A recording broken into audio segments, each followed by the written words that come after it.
ファンドズアーセーフ。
What's up?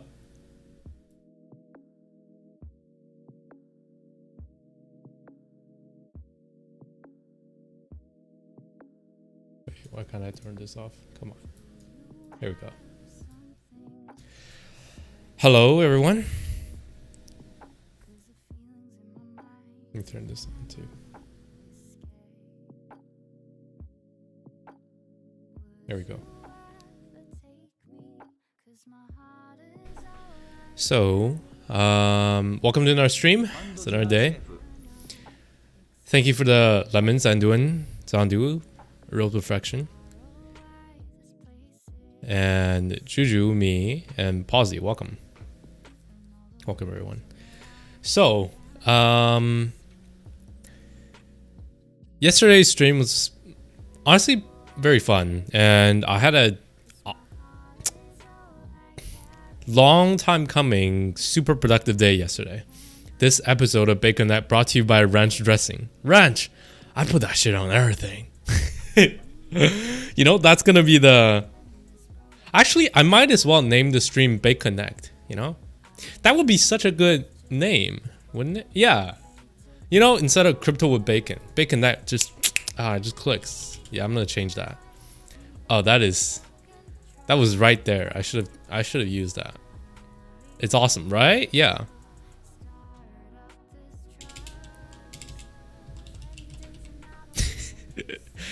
Nice little nod back to the community. Anyways, so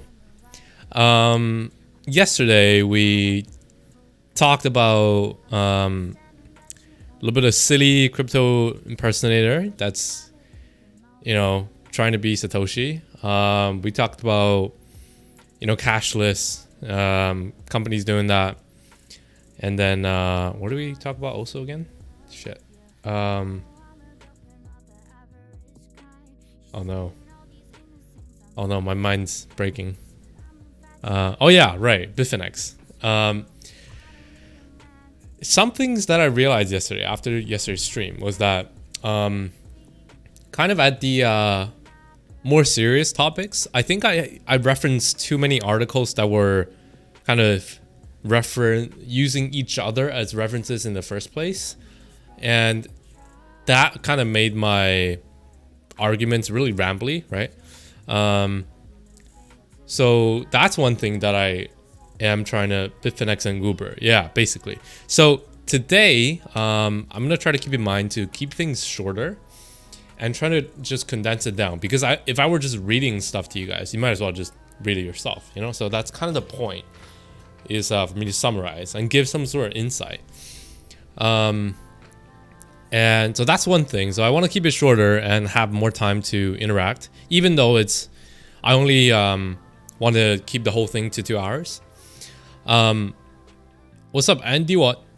But the other thing is, I came up with 2 more ideas when I was thinking about YouTube streams. YouTube videos, and how I can make the crypto YouTube videos and as well as crypto streams more interesting or fun, or maybe more relatable to just anybody, without them having interest in crypto necessarily. So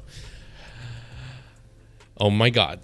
So what I came up with, and I posted it in Discord, was we could just talk about shitty crypto projects and crypto scams, shitty blockchain projects, essentially.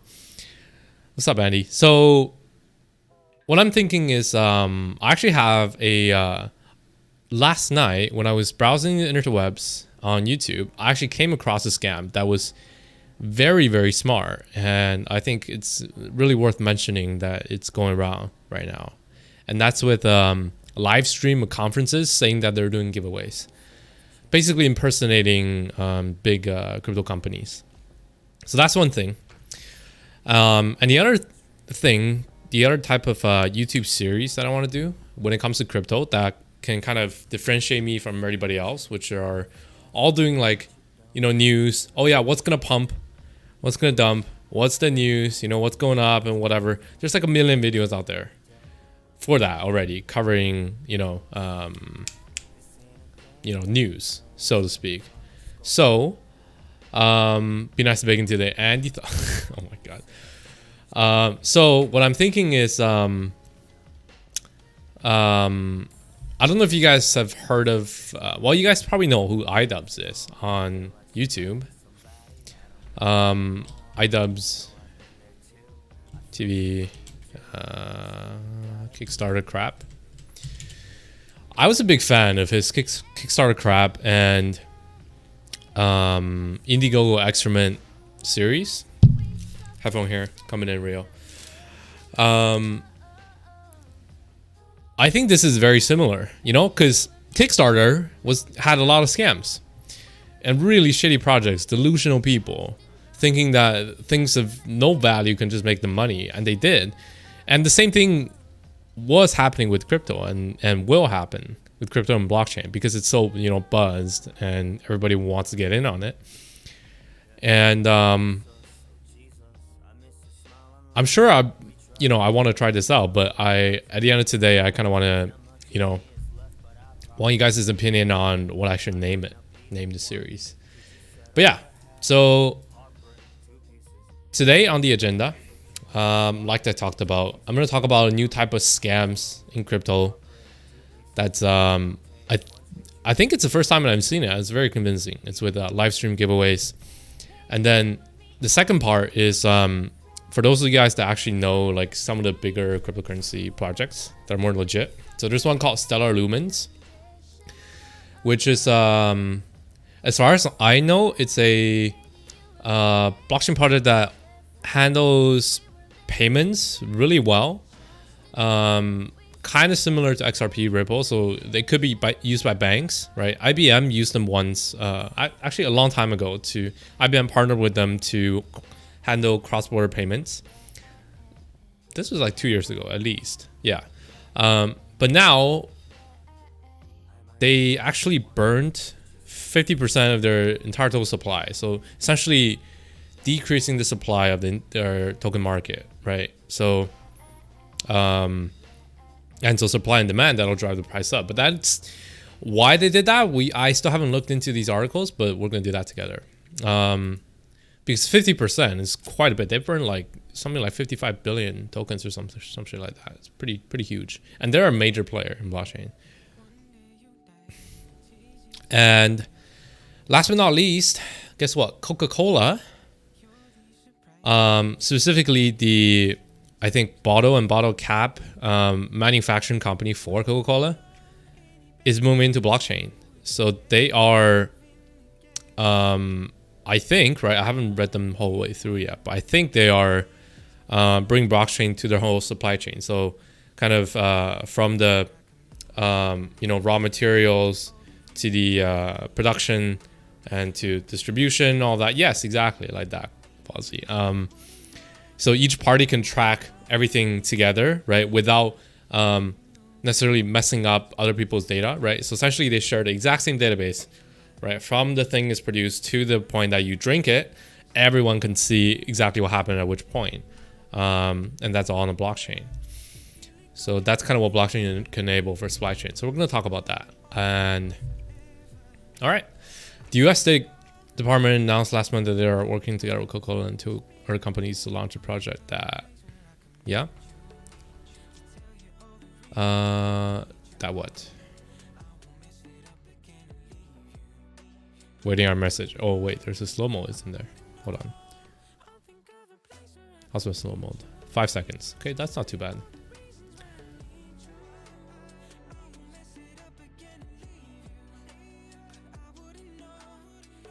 I like this song actually.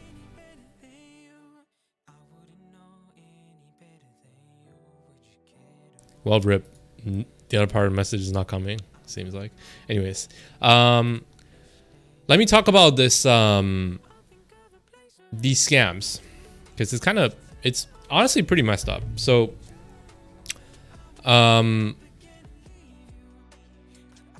we'll use blockchain to create a secure registry for workers to battle against forced labor worldwide. Oh, that's cool. I'm not sure if this is the same. This might be actually the same thing. To be. Possibly like. Hold up a minute. I'll show you guys this photo here of it. I mean, not a photo, but a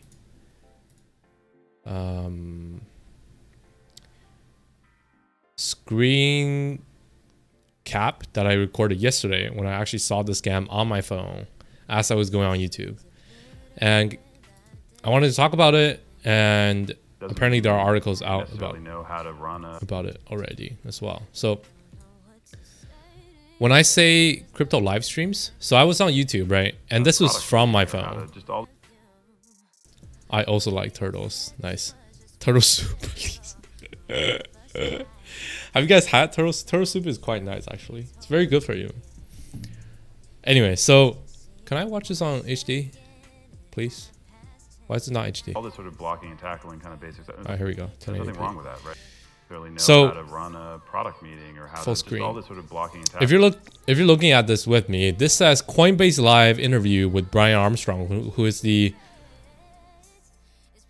founder of Coinbase, yeah, CEO of Coinbase at least, and Bitcoin giveaway. And see, this channel seems very, very legit. It's him. There's 400 people watching. This is an actual conference. And Kind of basics. When I first saw this, I was like, oh yeah, this coincides with like, blockchain week. Maybe they're doing something right now. Cool. That, right? But then I look at Bitcoin giveaway, like, what the fuck? I was kind of convinced for quite a bit. Then I looked here, and you see most of the screen here is just not the interview, but in fact where you can send Bitcoin to get more Bitcoin back. And let me fuck, can I rotate this? Hello? Oh my god. How am I supposed to? Entrepreneurs who use. Okay. Anyways, just look at it sideways. So here on top here, you see the QR code, and that's saying you send 0.05 to 2 BTC to this address, and they're gonna give you 10 times as much back. So that right there, obviously that's a scam, right? Anyone with common sense would think, oh yeah, no, that's a scam for sure. But then they have this here, right? This is a block explorer, right? A fake block explorer. That's a pre-recorded video of their address receiving, 0.05 BTC to 0.2 BTC and actually sending out 10 times as much back to the sender. And each one of these red ones is sending out. Each one of the green ones is receiving. It's very elaborate. And in fact, if you are not if you were, I guess, dumb, you could fall for this. You could easily fall for this, I would say. I'm, by the way, a huge fan of those. Are obvious scams. Yeah, they are obvious scams, but the fact that they're still here means that they are convincing some people. Like, honestly, it almost convinced me, because for like the first 10 seconds when I went on the channel, I thought the stream was absolutely legit, because the channel looks very legit, but this whole giveaway thing is obviously fake, right? But what I'm saying is their impersonation of the of Ripple, of like Coinbase, Bitcoin Foundation or whatever, Ethereum Foundation, that's very, very elaborate. It's very convincing. Like, we recommend it to I think just Indian run, I think. Well, not pointing any fingers, but probably. Have the means to do it, because you learn about. I reported multiple times, but YouTube does nothing. Yeah. Your weaknesses, you kind of get your 360 kind of feedback. This block explorer really adds onto it when it is actually showing like fake transactions of apparently other people getting, that money that is obviously a scam. And see, here I reported it. There's actually no way to report for a fraud, so I reported for, I think, fuck, I don't remember what I reported as. So the early stage. Yeah, spam or misleading, right? I already fell for one of those. Luckily, it wasn't.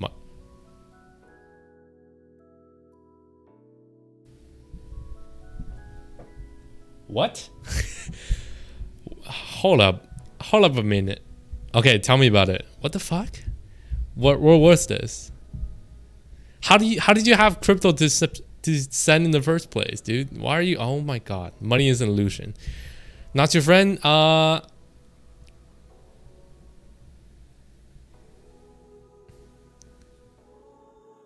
Well, money is more like a tool, I would think, right? Money is not wealth. Utility is wealth, right? Like, knowledge is wealth, but money's a really great tool. You learned your lesson too. How much did you spend, man? What the fuck? Luckily, it wasn't much. I wonder how much it was actually. And that's fine. And then because that cat drinking cola is kind of it looked legit. I let my greed take over my brain. Knowledge is power. Yeah. Where was this? On YouTube? Or don't tell me it was like some just Twitter campaign, like Twitter account. Because oh my god, dude. Move on to their next thing or hire a professional CEO or whatever. Bruh. For me, I actually want to be a CEO, run a business. You know what almost overtook my brain because of greed? Like running one of these scams. Because like I was reading, when I saw this last night, I was like, fuck, I can do this. Takes like 5 minutes to set up. And well, if like 2 people sent me that much, I make like $1,000 in like 30 minutes. But then I thought about it, right? firstly, morally speaking, I feel terrible. Secondly, you know, if I'm not careful, I'll probably get arrested. Because it's quite a bit of, bit of money, right? 0.05 BTC is like $500 Canadian at least. And thirdly, even if I don't get caught, right, from YouTube or whatever, how am I gonna get that money out? You know, like they're sending me BTC and shit. If I were to do this, I would do this with like, Monero or some of the privacy coins, Zcoin, no, Zcash, Monero, like Dash or some shit, like don't do it with Bitcoin. Like how are you supposed to transfer that? That's actually, like you gotta hold that for like a solid like 2 years before it's safe to use, before it's safe to cash out. Yes, dude, I could do this too, but I'm not a douchebag. You should be arrested for even considering bacon. Thought criminal, right? Yeah, I think I became a thought criminal. It was some random site on FB, I guess. They had live logs and shit. Oh my god. So basically it's the same as this. My god, dude. My god. Okay. See, so this channel, they deliberately, disabled how many subs there are, disabled comments, all the about section is right. But then when you look at the channels that it follows, it's a bunch of like random accounts. That's what's funny actually. And there's only one video of this just live stream, but the fact that there are 400 people watching, someone must have been scammed like at least $500. I don't think any stupid people holds Monero. High IQ Monero hodler. Yeah, don't give away your secrets, bacon. I mean, like, actually, there are probably atomic swaps from BTC to Monero right now. I would think. Atomic swap, BTC to Monero. Does that like? Is that better than going through an exchange? Yeah, because with an exchange, you need to be verified so they know they can link your Bitcoin address to your identity, which then you get arrested. But if you swap it to Monero first, and then like, I don't know how Monero works, but essentially like you do a bunch of transfers and then like it's out, right? The sender is like not known, I think. So then you sell the Monero for cash and like they can't really trace it. But this is why Monero is used so much in the dark web. But shit, I probably shouldn't even be talking about this. Oh my god. What do you think of the $50 billion XLM burn? Yeah, I was gonna talk about that right after this. So yeah, let's finish up with this crypto scam. So there's actually an article on Yahoo Finance and a thread on Reddit that I want to go over.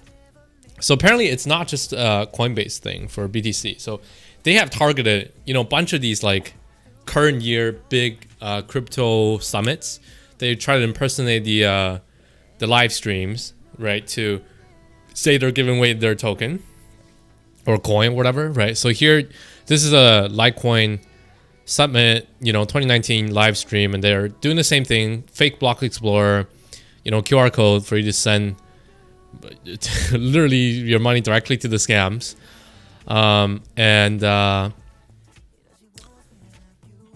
Screen grab of the scam was shared by a Reddit user appears to show over 1,200 viewers of the live stream. So this one even goes more fucked because well, yeah, obviously they're gonna do Ethereum because there's a ton of Ethereum, dev cons, developer conferences. Ethereum holds a lot of events, right? Even like Consensus, some of their biggest dev studios, right? They hold a lot of talks and so on. So those could be easily impersonated. See, a channel named Ethereum on YouTube featured a 40-minute long video on November 1st, claiming it was giving away 100,000 ETH to users. The video attracted 7,200 views. Etherscan shows that the address associated with the scam contains almost $25,000 worth of ether. And if we look at this, is this banned yet? This isn't even fucking banned. It's been 4 days. Holy shit. Okay. Wow, look at this. And they are saying competition rules. You need to send between 2 ETH to 200 ETH. So say everybody sent, you know, the lowest 2 ETH, which is 400 bucks. And here it said it contains fucking, oh my god, $25,000. So that means 25, 6.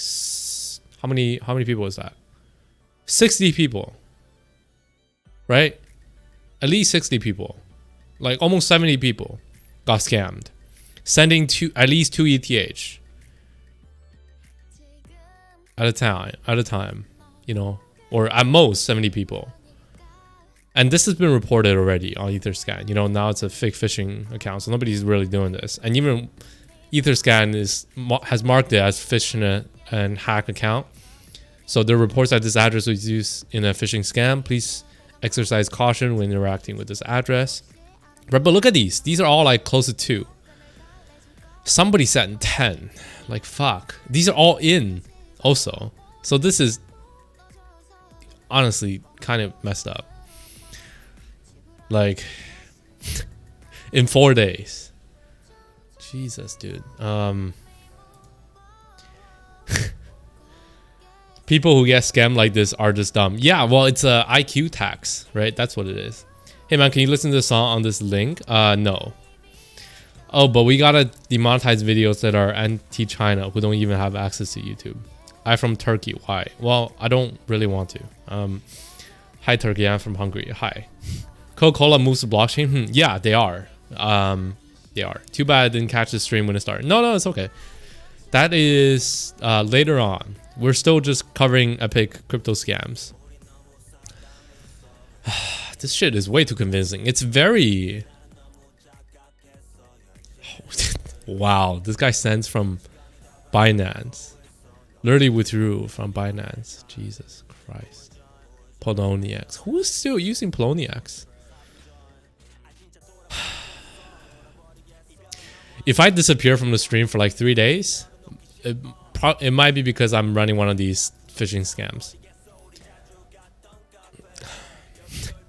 Man, it's really tempting. I gotta tell you, like, I think I'm being way too honest, but I like how you explained IQ tax. I am stealing that term. Yeah, that is a very popular term on the interwebs in China. Basically, when dumb people get scammed, because scamming is like a very, very, very common thing in China, right? I'm sure these kind of stuff has been going around for like years in China, and everybody does it, right? So Chinese people, they always exercise common sense a lot better, but we call it 智商税, which is like 智商 is IQ, and then 税 is tax, right? So IQ tax. My typing sucks today, so don't mind me. Nah, it's okay. Bro, somebody stop me from making one of these. Okay, we're gonna stop. I'm gonna stop looking at this because this is way too tempting. Way too tempting. It's actually kind of messed. Like with just a little bit of knowledge, you might be able to get away with like complete anonymity, careful planning and shit like that. Even Ethereum. There's got to be like privacy focused like Ethereum tokens or some shit like that. Does that work? I don't know. Should I Google this?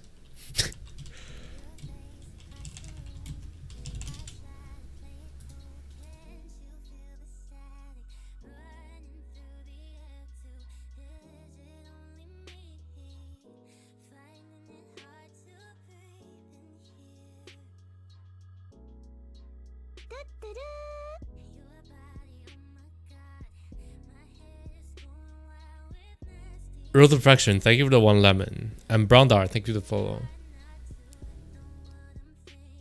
Wrap tokens. This is an interesting concept, actually. Wanna cover that later on. Let me put that here. That would count as DeFi, I think. We all know who to point the finger at when the FBI comes sniffing about. Okay, never mind. Enough of this, okay? You know, there's too much evidence out there now. There's way too much evidence. I even like talked about how I'm gonna do it. So, no, it's too late now. You know, FBI has too much access. This is out there now, so I can't do it. You know, I will get into trouble. So this is good. This is gonna stop me. Not morals though. Morals don't stop anybody. Laws and losing money stop people. You know, that's the only thing you can trust, really. I'm sure he's joking. He's not going to run a scam. Yeah, of course not. It's just a clever IQ tax, you know? It's a IQ tax to redistribute wealth to those that deserve it. Right, you don't know, Bacon Chan. Okay, oh yeah, there's one more link on Reddit. So this is kind of where it all got started, right? 2 days ago, which is kind of very early in the days of these kind of scams. You need Jesus, I will pray for you. Hustler Bacon 1. Oh my god, Hood Bacon 1. Trying to warn r/cryptocurrency users about a scam going on YouTube right now. The same scammers that pretended to be Litecoin Foundation are now pretending to be Ethereum. YouTube promotes this live feed to the top of everybody who watches crypto stuff. They might try BCH next and Bitcoin Cash is what they mean. This is true because I got promoted this, right? Otherwise I would not know how to talk about this. So they always show a fake Block Explorer, you know, show some pre-recorded scam address getting, you know, coming in and out and actually giving away stuff, whether or not. But then this one actually have hundreds of bots or real people, but higher nonetheless, in the chat that are continuously saying like, wow, I sent 25 ETH and got 100 ETH back. Thank you, Vitalik Sama. Like,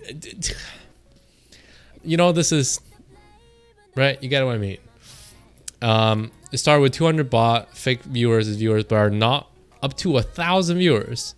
And then we'll reach almost anybody in the crypto that is on YouTube right now, as YouTube shows it at the very top. It's kind of fucked up, really.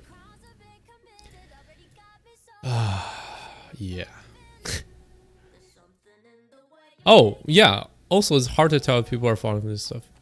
2 ETH cents are probably the scammers themselves. I don't think so, honestly. I think all of it are, you know, actually, hard to say, but yeah, see, this is the one that I saw. A channel named Coinbase was hosting a live stream of an interview involving Armstrong. I was doing usual 0.1 ETH for 100 giveaway scams. Say nothing, Bacon. XD, if I may ask, yeah, Bacon, how many different cryptocurrencies have you invested in?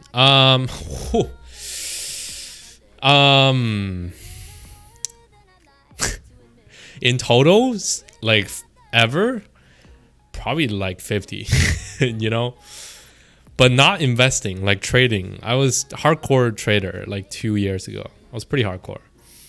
Next time someone asks you that question, say, all in XRP. Yeah. No. All I'm going to say is all in Bitcoin. You know, if you're going to pick one, pick Bitcoin. That is a safe answer that won't get me into trouble. And also it's a very responsible answer that can actually possibly make you some money. Probably not. 50, that's a lot of shitcoins. Hey, that's why I think I'm qualified to do this. Like, I can name like so many of them right now. If I go on CoinMarketCap, I can tell you how many I've invested in and what they're all about. So Bitcoin, Ethereum, XRP, Bitcoin Cash, not Tether, not Litecoin, EOS, Binance, Bitcoin SV is later, Stellar, which is the burnt one. Tron is later. I didn't buy Tron. Actually, no, I did for leverage. Cardano, I lost so much money on Cardano because I had no idea what Cardano was when it first came out. In fact, here's a very sad story. When you look at Cardano, so Cardano is honestly I still don't know what exactly Cardano is. It's supposed to be kind of a bridge in between blockchains, but now I don't know. Cardano is developing a smart contract platform which seeks to deliver more advanced features than any protocol previously developed. It's the first blockchain platform to evolve out of a scientific philosophy and a research-driven approach development. Yeah, see, this is changed again. So I really don't know what the fuck it is now.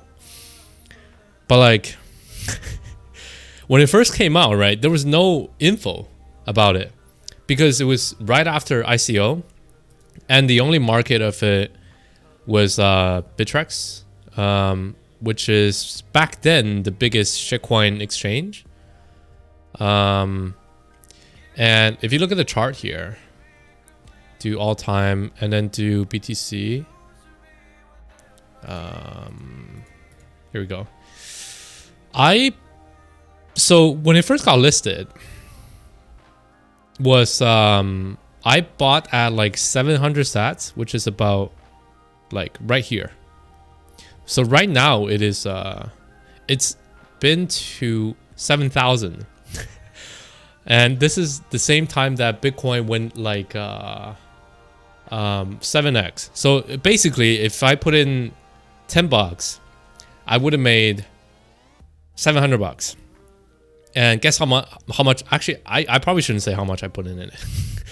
The coin that has 80% of its mining in China. Cardano is a good concept though. Maybe hold it long if you are into it. Those are heavy bags. I just bought a huge bag of hollow chain. Yeah. Hollow chain's not good, dude. Don't. I actually know, I personally worked on a project for work that wanted to be on hollow chain, but the project that we worked on with, they're very not legit. So I think hollow chain is mostly marketing. Just say it, bro. We won't shame you. Yeah, it's in the, I think it was in the 5 figures. Yeah, so you know, I would be a millionaire if I knew what it was. I bought at a great time, but I kept trying to intraday trade it because I thought it was just some other shitcoin. And then fast forward, like, you know, 1 month later, how much was it worth here? Let's see.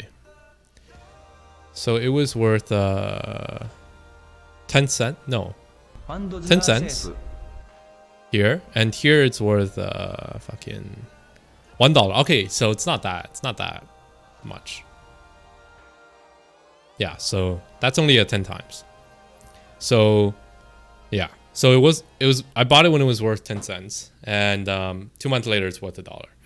I don't know much about Hollow, but the chart looks good. I mean, if you follow TA, then that's all good for you. Yeah, TA is way more reliable. We might rob him though.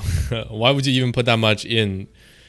Jesus fucking Christ, you lunatic. I mean, lesson learned, right? Expensive lesson nonetheless, with all this crypto stuff. Now I'm very responsible with it, but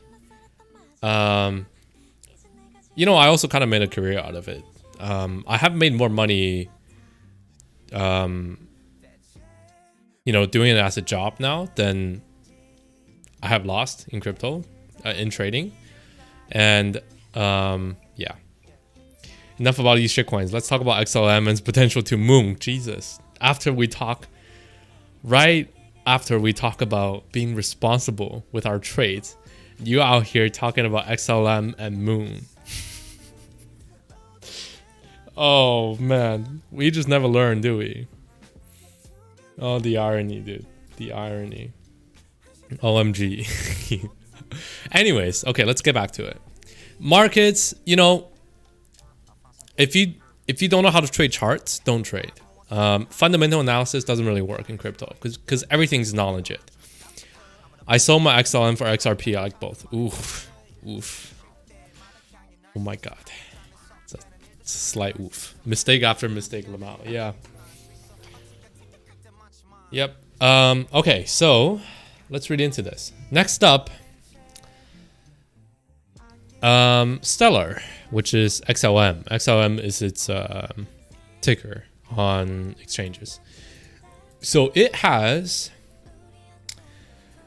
Stellar's foundation, which is the foundation that holds like the majority of the supply, just destroyed half the supply of its Lumens cryptocurrency. So the Stellar Development Foundation has burned 55 billion of its XLM tokens, and you can see the transaction here on their Blocks Explorer, right? I want to explain what burning means. Burning is very simple actually. Basically, they have like null accounts that are made addressed to nobody and nobody can access. And how you burn is just the Block Explorer knows these accounts used for burning, right? So then when these accounts receive tokens, because there's a total supply, Leo Y, thank you for the lemon. Because there's a total supply, these the Block Explorers will just kind of take out however much the amount that the non-accessible account has received and say that's lost forever, which is true, right? It's physically impossible to retrieve that. So they have burned right here 55 billion by sending this much to it, like 2 days ago. And I'm just waiting for Criplex, SpaceX Tesla cryptocurrency, and we'll invest all my money in that. When is burning used normally? Anyone can burn. You can burn your own tokens if you want. Just send it to like some really weird address. Usually it's like on Ethereum, it's like all zeros, because that's like, I think, reserved to be like nothing, I believe. Yeah, it's used to it's used kind of like this. So in the case of Binance, which you guys probably heard of, like Binance, the biggest crypto exchange in the world, their token has a burning mechanism that's managed by Binance themselves. So it works in their case, as giving back a dividend. So traditionally, when you buy a dividend stock, right, you would get, say, a small percentage of the revenue, maybe quarterly or biannually, right? And they'll just go into your account. But when in the case of crypto, what happens is, because that stock is tokens, and because you're supposed to get your dividend from the it's the tokens both represent kind of the stock, which could go up in price, and also the dividend. How do they do that? Well, they calculate how much revenue they have made, right? And then they divide that by the token price on the market, and then they buy up that much token and then burn it. So essentially, they are decreasing the supply, and when the supply decreases on the market, on any exchange, overall the price of the token will 100% increase, right? Not necessarily how much, but it will increase, right? Up to, in total, the revenue that they've shared as dividend, and it makes sense. So that's what burning is usually used for. And in this case, well, I'm not too sure. I haven't read this entirely through yet, but yes, send it to you. Sure. Here we go. No. I mean, when, as in why? What's the point behind it? Yeah, the point is to, at least the one I know, is to share. It's to decrease the supply, so it increases, all your token holders' profits. So it's a sharing of your revenue as a dividend. Will Elon create a cryptocurrency in the future? Maybe. I mean, co-founder of PayPal. Wait 5 to 10 years, maybe we get something. Yeah. I mean, once it's way more legit, I'm sure he will. I'm sure a lot of companies will. In fact, I think stocks will be tokenized. Because look at this, right? Burning mechanisms beats issuing dividend in cash, like hands down, right? It makes so much more sense. It's way more pure, economics, supply and demand, right? Buffett makes more of Coke dividends than the Coca-Cola CEO. Wow. Okay. Function 5, thank you for follow. What price do you think Lumens will reach after a burn in these few days? Of course, Elon was CEO Dogecoin for a day. Yeah, that's funny. I don't know. Let's go into this first, at least. So we didn't start by wanting to burn. We start by asking what do we need. 200 attendees, as much as we wanted to use the lumens that we held, it was very hard to get them into the market. So the organization decided instead it was better to project how much it could actually use over a 10-year period and calibrate to that number. That sounds like a bunch of bullshit to me, honestly. To derive a plan from an arbitrary number serves no purpose. The news was greeted warmly by the crowd. Obviously, essentially, they're giving them money. Many of whom likely own the token. One participant in the packed room stood up and asked everyone to give Dixon a round of applause, which they did. In the hour following the announcement, XLM's price jumped about 14% to $0.08, according to data provider Nomics. Okay. Let's look at its price right now, actually. I would say it's top 10 still. No? Shit. Oh, no, it's top 10. Here we go. 10th. That makes sense. It's still pretty sad. Let's look at like a month. Okay, that's pretty good. What is that? 740 sats, 850. Probably speculative still. You know, this burning mechanism is cool, but it also depends on how much of the total supply that they hold is actually on the exchanges, right? Binance, you know, BNB is like all traded, right? I don't think Binance themselves hold a lot. Actually, I don't know, but my point is, if there's only like 1 billion tokens that are traded and the foundation holds 99 billion, they burn 50% of that. It doesn't really matter because the other 50% are never going to be traded, you know? So they burnt their own tokens instead of, say, buying from the exchanges, like half of every single exchange's prices, token supplies, right? So that's the circulating supply, and then burning that. If they did that, you know, the price would be like fucking like all-time high already, right? Think about it. So when you look at data here, there's total supply. Now it's 50 billion. Circulating supply is 20 billion. Okay, that's cool. So they held, that means like 80 billion, right? And they burned 50. Still a lot, but you know. Let's keep reading into it. It's just a very important thing to know, I think. I predicted about 0.10 to 12 next 2 weeks. Source my ass. What is it right now? Oh yeah? That's pretty achievable, honestly. In crypto terms, pretty achievable. You can anticipate how the crypto market might react, saying, I don't know, I really just don't have a sense of at all what the market response is. No, obviously it's everybody's gonna love it because you're giving them money. What the fuck? Foundation now controls 30 billion divided into several buckets. Cool. Finally, under user acquisition, foundation 6 billion. So blog post. Because the community crypto token holders voted to discontinue inflation. Oh, that's cool. Wonder if that's a thing that we could vote for Lino. There's an article on Decrypt that's better. That explains it a little bit better. Thanks for the money, Jed McCaleb. All in XLM. Holy. When will the last Bitcoin be mined? You can probably check that. When will the last Bitcoin? It's a converging series, right? So we can, yeah, 2140. Here we go.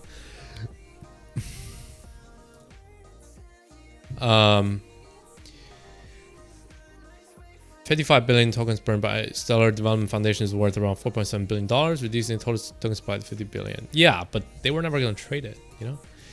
There's only a total circulating supply of 20 billion, which means it's not worth this much because they're essentially taking, right, 4.55 billion timing it by like whatever US dollar value there is here. But that's not how it works, right? You see this number matches, right? So that's the calculation that they did. But that's very, very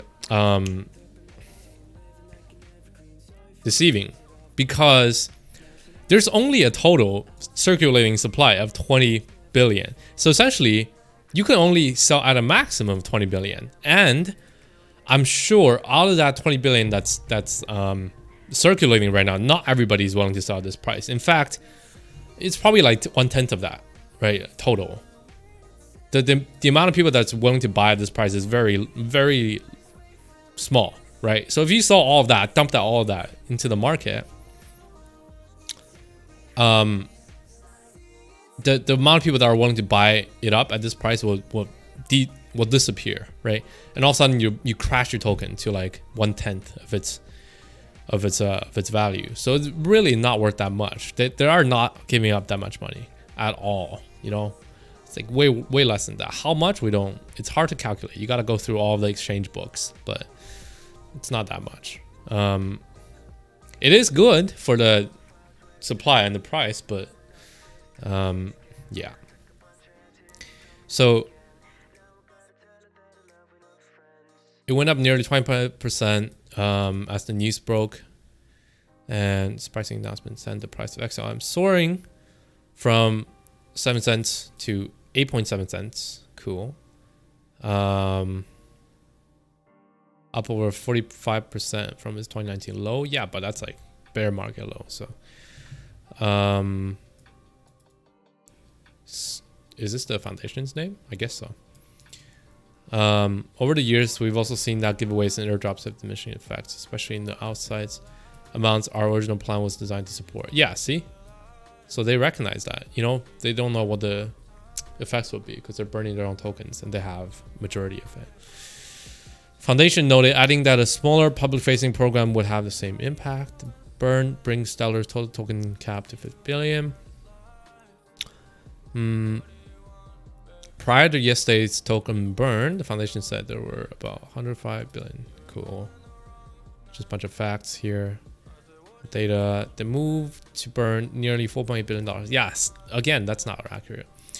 Worth of tokens places them permanently out of open circulation, meaning that they can't potentially be used to dump the price of XLM on crypto exchange. Why not? Look at the supply here. What do you mean? Yeah, you can.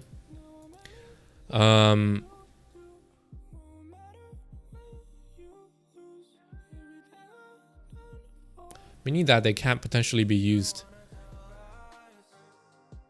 Oh, no. It's burn nearly. Ignore this.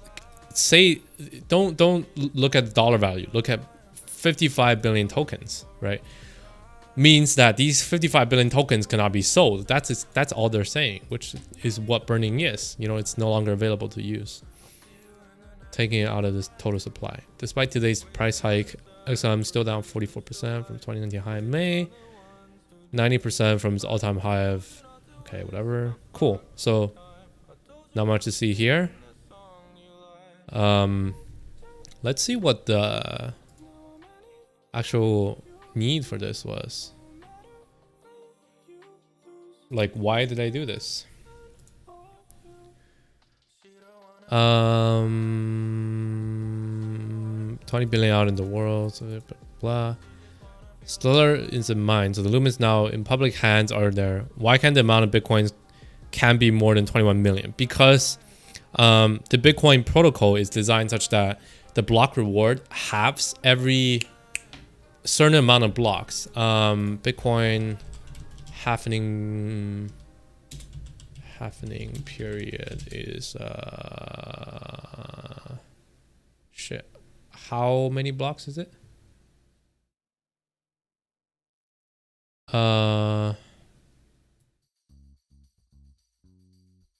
Yeah, halvenings happen at each 210,000 blocks. Meaning, so what happens when you mine is the miner that solves it, right? Within the block that they solve, they get sent Bitcoin, a certain amount of Bitcoin that's determined by the solver protocol that can't be changed unless you fork it. So So essentially, you just like generate. That's what mining is. So it started with 25, I think. Now it's 12.5. And by the end of May 2020, it'll be 6.25. So you see how eventually this number will be, well, 0, right? Essentially, it'll be like non-existent. And also, as we progress further and further,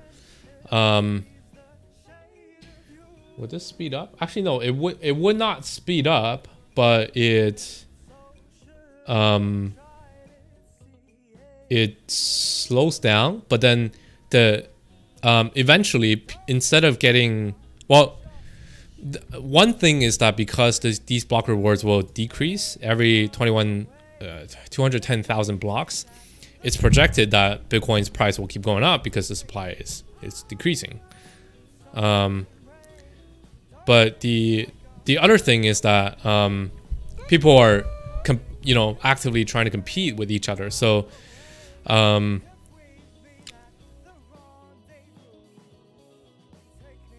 actually, to be fair, the supply is not decreasing. It's entirely speculative, but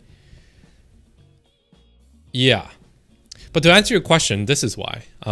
Because it will eventually go to 0, and after that point, you actually won't mine any BTCs. All you mine are the transaction fees. But it is projected that by that time, the transaction fees will be so high that it'll be worth it. And I think there's some mechanism in there too that increases the transaction fee, I believe. Yeah, that's fine actually, because what am I talking about right now? Huh? Yeah, it's skipping my mind here. How will miners be paid after Bitcoin stops reducing? Here we go.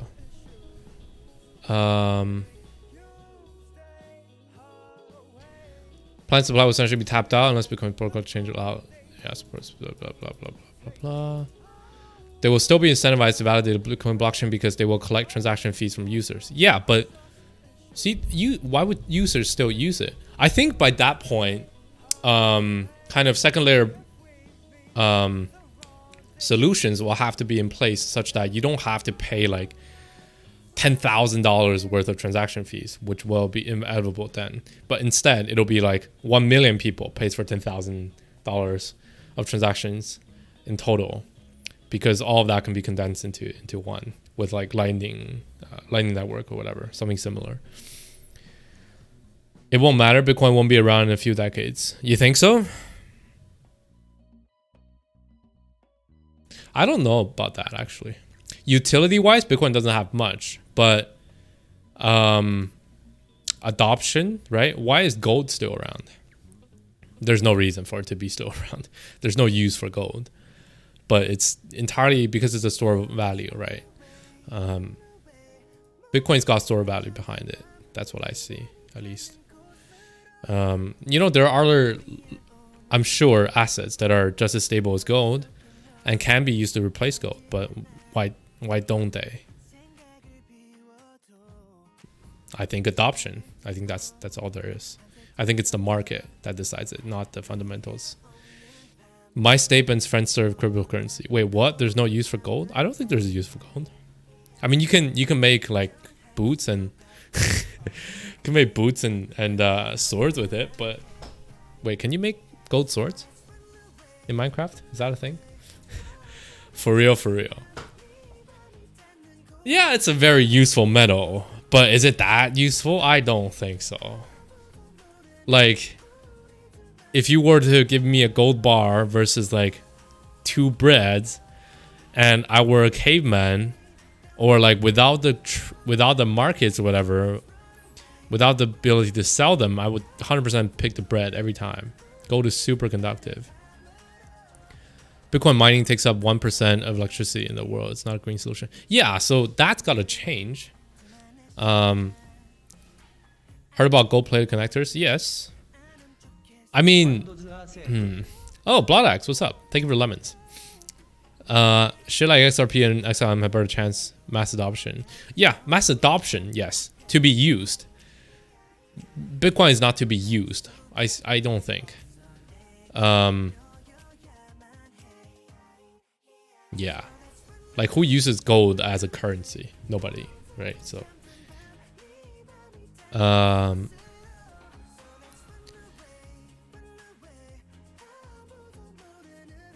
okay, let's see why they actually burnt it.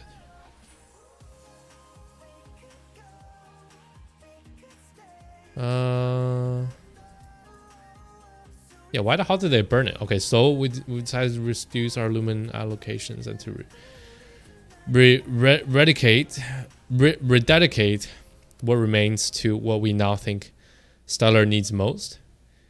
We will use approximate numbers here. Okay. Stellar is a mine, so the lumen is now in public hands are there because we worked hard to get them there over the last 4 years. As for the other 2 allocations, time blah blah blah. They can be leaner and do the work it was created to do using fewer lumens. Over the years, we've also seen that giveaways and airdrops have diminishing effects, especially in the outsized amounts of our original plans was designed to support. So smaller public-facing program would have just as much impact on network community robust enough to allow SDF to carry less weight too, which is a piece of much larger whole. Okay, it's a bunch of bullshit then. What is the real problem? How are they making money out of this? What crypto can we use as currency? All other ones have a CEO. Fair point. Actually, wait. That is very true. Although,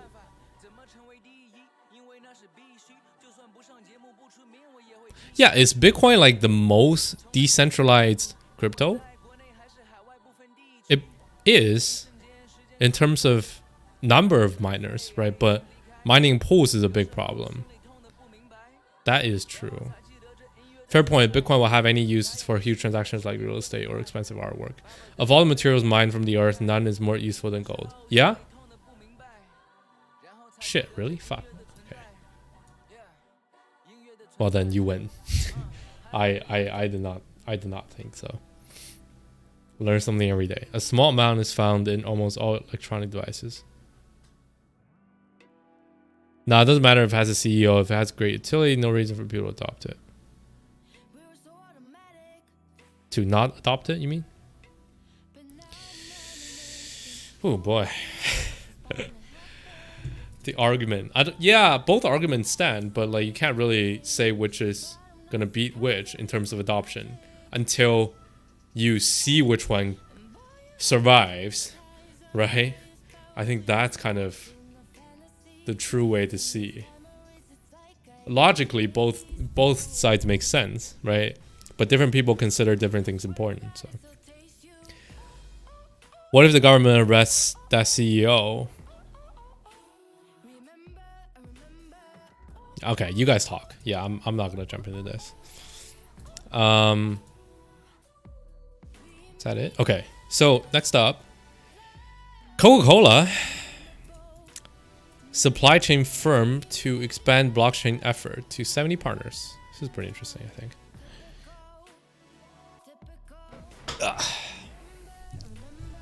Coca-Cola supply chain firm expands blockchain efforts to 70 partners. IT firm behind Coca-Cola's bottle manufacturing supply chain processes looks to be getting a taste for blockchain technology. Coke One North America, Kona, said that its pilot project with software developer SAP is now set to be expanded from 2 to 70 of the manufacturers that deliver the 160,000 bottles Coca-Cola shops daily. The blockchain project promises improved distribution for the participants as all manufacturers can access a permission blockchain. Exactly, that's what I think. That's what I thought too. Permission blockchain, probably Hyperledger. No, actually no, it's a bespoke private blockchain. Well, permission blockchain that is developed by SAP, containing each other's orders, capabilities, and requirements. For example, if a bottle maker's short of stock for a looming order, the network quickly provides options for filling shortfall. Kona told Business Insider it hopes to reduce order cancellation days from weeks to just days. Yep. That's actually exactly the use case that I consulted on.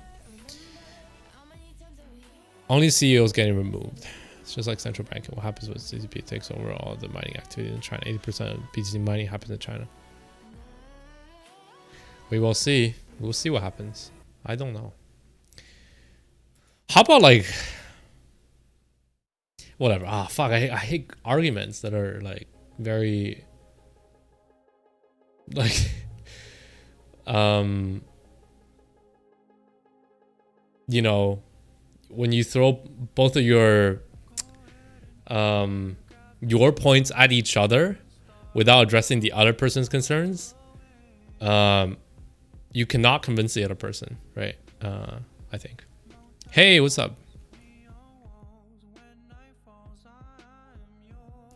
The number of transactions that are across companies and multi-party that are inefficient. They go through intermediaries that are very slow. Same manager Coke One North America. Yeah. We felt that we could improve this and save money. The pilot program's initial positive results, blah, blah, blah. What we achieved here with blockchain is creating a document flow across the supply chain. It sounds very complicated, but I can explain it to you quite simply, actually. Coca-Cola's prime competitor PepsiCo also conducted a blockchain trial that the firm claimed in May. What? What? Thank you for the follow, dude. Project Proton. The supply chain trial was run on Zilliqa's blockchain. Ooh. Pepsi conducted a blockchain trial on Zilliqa? Holy shit. 28% boost in supply chain efficiency. Bro, didn't you have their own chain? That's awesome. Zilliqa's that fast, actually? I knew Zilliqa was fast, but holy shit, that's quite fast. Huh. Interesting. Interesting how they didn't pick a private one, like Hyperledger, for corporate, right? Very interesting how they picked Zilliqa. Maybe there's a Zilliqa for corporate that's permissioned. Anyways, so this is the other article that's that I wrote here. It's by Business Insider. So this is an crypto. This is not a crypto website.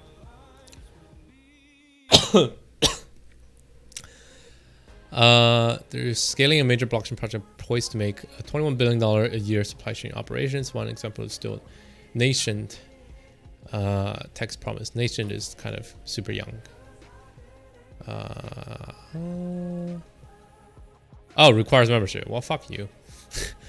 Here, I'll just explain how that works, right? So, with an example. So, here in Montreal, there was a supply chain company that I interviewed for.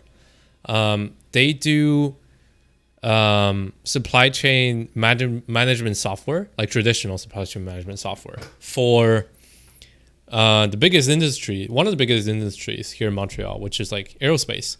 So there's a lot of aerospace providers. I think Bombardier and like, I think Bombardier is the biggest here. What they do is, so they make like planes and shit, right? Engines. And what happens is, well, they don't make all of everything. They mostly just put it together. And they have tiered kind of part suppliers. So they're, you know, if they make planes, then they would like buy engines from people, buy wings from people, you know, buy like interior, you know, furniture from people. And these lower tier companies, right, these manufacturers, they assemble from lower tier providers. So, you know, the engine people will buy like, you know, like machinery or blades or whatever, other like enclosures. And then they have lower tier people as well who are much smaller companies that provide sort of, you know, basic parts like, you know, bolts, tools, and like, you know, steel bars, whatever you have, right? So this kind of introduces a problem because there's these different sizes of companies.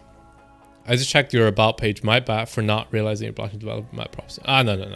I'm just some random dude. Yeah. So,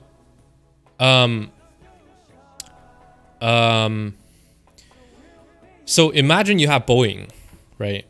Boeing wants to give a precise like estimate to, Qatar Airways and say, oh yeah, we can ship you 10 planes by like next month. But how precise can they be? They can't really be. Not because that they are incompetent. They can assemble very fast. They have vast workspace, but they can't make the smaller parts, right? And they're what do you call it?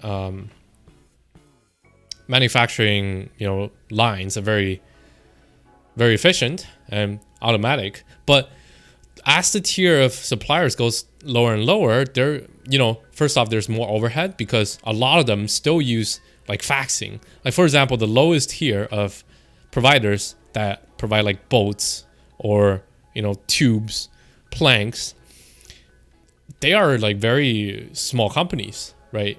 And they have ancient technology, so it's very slow and very costly for Boeing and Bombardier to deal with these guys, but they have to because they can't share their database with these smaller guys. They don't have the funding, they don't have the software, and it's also kind of very it requires a lot of training, very costly, and it's kind of very sensitive, so it's not worth it. It actually costs them less money to just delay the delivery and be idle until the lower tier can provide them those parts, even though they're slow, but they just have to wait and actually fax them the orders and like call repeatedly until they actually fulfill the orders. So what a permission blockchain is able to do is, instead of Bombardier having their super OP like management software database that says, this part is here, this part is not, and the lower tiers don't have it, what they can do is they can all have it.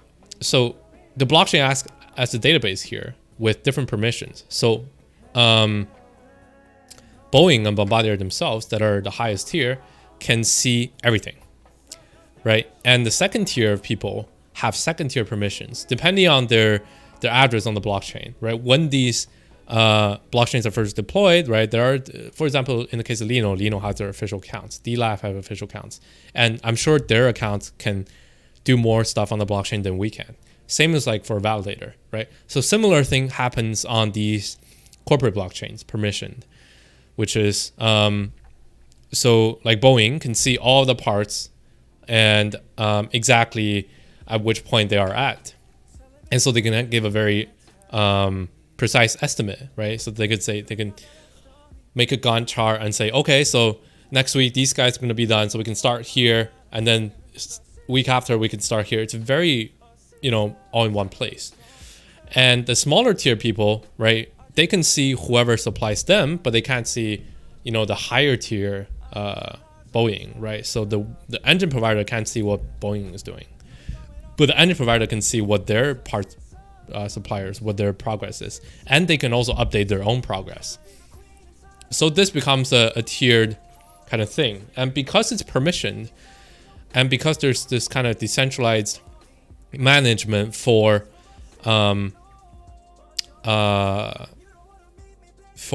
these guys to all agree on a thing without the need of like super complex software. That is why this is very, very efficient for these guys. And that's why Pepsi, right after testing on Zilliqa, they said that they boosted their sales by 28%. So in the case of Coca-Cola here, even though they only manufacture like bottles, like for example, there's paint on these bottle caps. There's these caps, and then there's the glass, right? They make so many glasses and like tin cans and whatever. And then there's the wrappers, right? There's the drink themselves. All of these need to come at the right time, right? When you have more bottles and less drinks, well, they just stand there they just sit there in Coca-Cola's, storage, and so it wastes money. And similarly, if there's more drinks and then less bottles to bottle them, then you waste more money. But with this, everything can be coordinated very, very precisely, and that's why they're doing this. So pretty neat, honestly.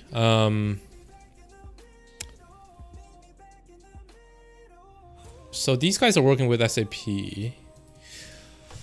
The biggest like existing solution that is good for like not people that can afford to work with SAP to develop a system exactly for them, like Coca-Cola, like mid-tier kind of corporations.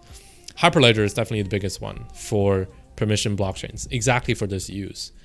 Yeah, I haven't worked with Hyperledger before, but there are people from the company that I work for that have used it before. Pretty cool, honestly. I think they're on the right track to productivity, and this is very different from your typical use of like, oh yeah, decentralization, finance, freedom of speech, censorship resistant type of shit. This is like a actual making companies money type of use of blockchain, which there actually exists a lot of them. Yeah, I can't see the point of this Cola blockchain, TBH.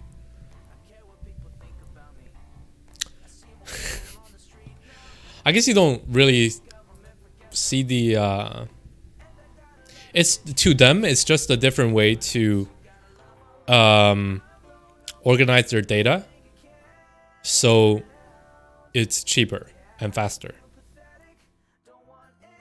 But if you are a quote unquote blockchain maximalist, decentralizing maximalist, this isn't a blockchain to you. Then you can call this a distributed ledger, and that's what it is. It's a distributed ledger.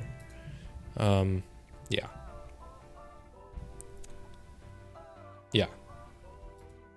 It's completely different from like Bitcoin. That's like night and day, completely different use.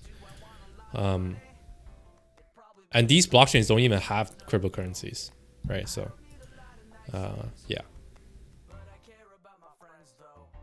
So there's no like Coca-Cola coin.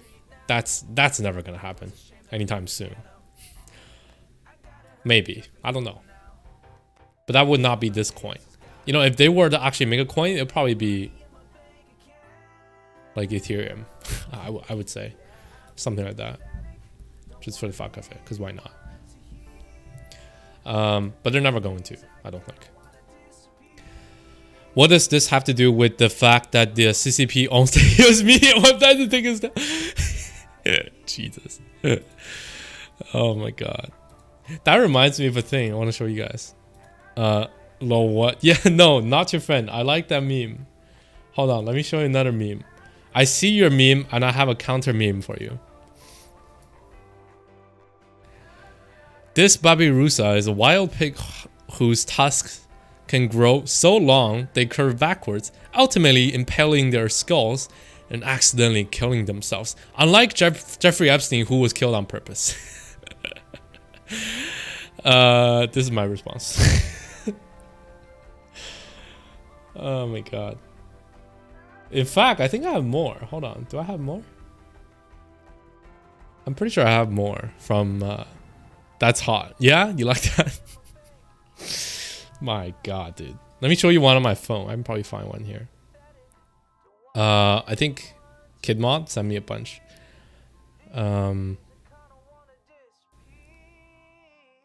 You want some Epstein memes? Epstein memes are... Honestly, I love these Epstein memes. They're very good. Check this out. Fuck, you can't see it. Ah, damn it. Okay, whatever. Screw it. Are there more Epstein memes on here? Oh, here we go. Dude. Please don't be not safe for work.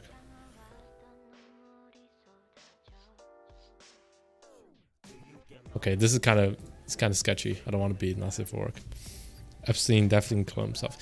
Have you guys been on Twitter today?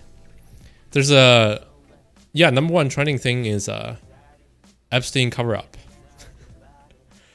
Basically, people are tweeting like Epstein cover-up, and at the same time, Twitter is trying to take down Epstein cover-up from people's trending, depending on location.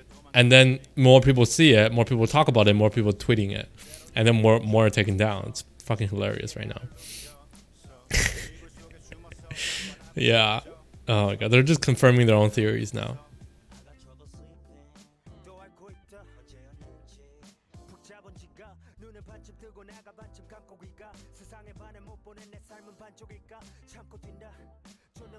Yeah, he totally didn't kill himself 100%. Epstein didn't kill himself, by the way. My god, this meme.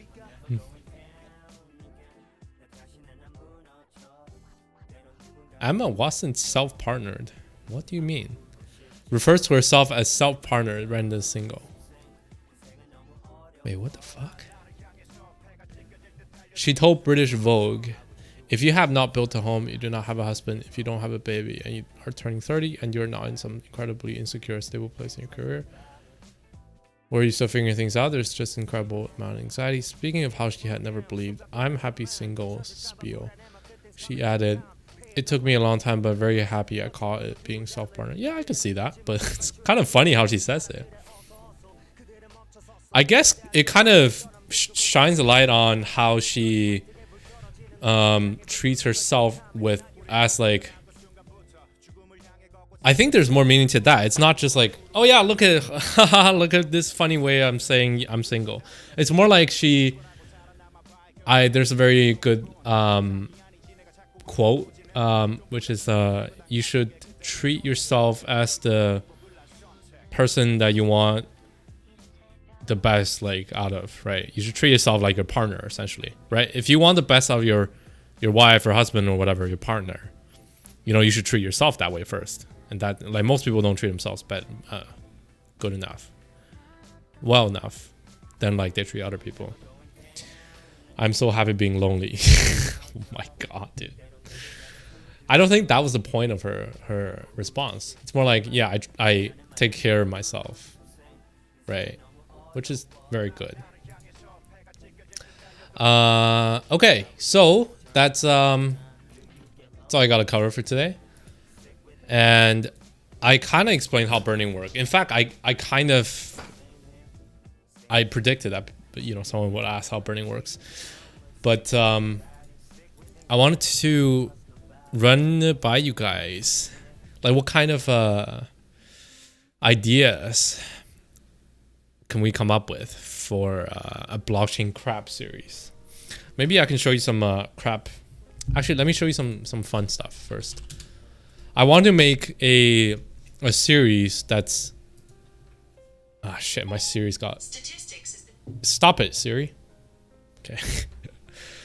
That's very similar to Kickstarter crap, right? That's kind of a blend of Kickstarter crap and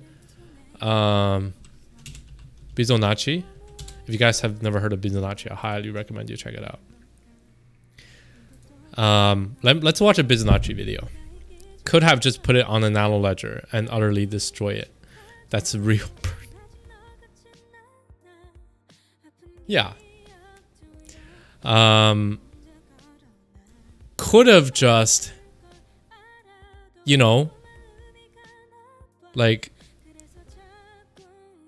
take your private key out and then your C phrase, random it down on a piece of paper and then burn it. That's burning. And like, forget about it. Delete everything there is, right? You watch all Bizonacci videos, dude. This one's great, dude. Love the Ambrosis V chain, the supply chain, chat supply chain. Look at this. I looked this up. This was an actual project. This is kind of how fucked up like blockchain crap actually is. How stupid it is. Yes, burn. See, this project was called Cryptographic Ultra Money, or as the ticker spells out, CUM. And if it's full of lollies. It's full of anime waifus. And this was an actual thread.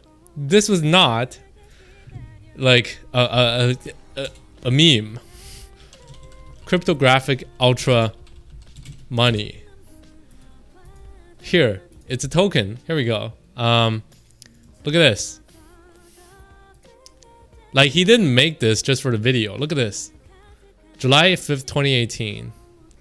I wonder if it's on 4chan still. 4chan. Somebody must have saved it.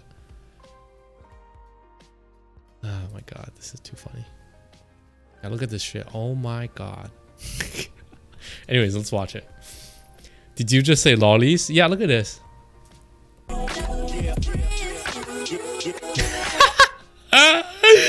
This is a crypto investor and what they buy into. This is the absolute state of 4chan. Is this 4chan biz at least?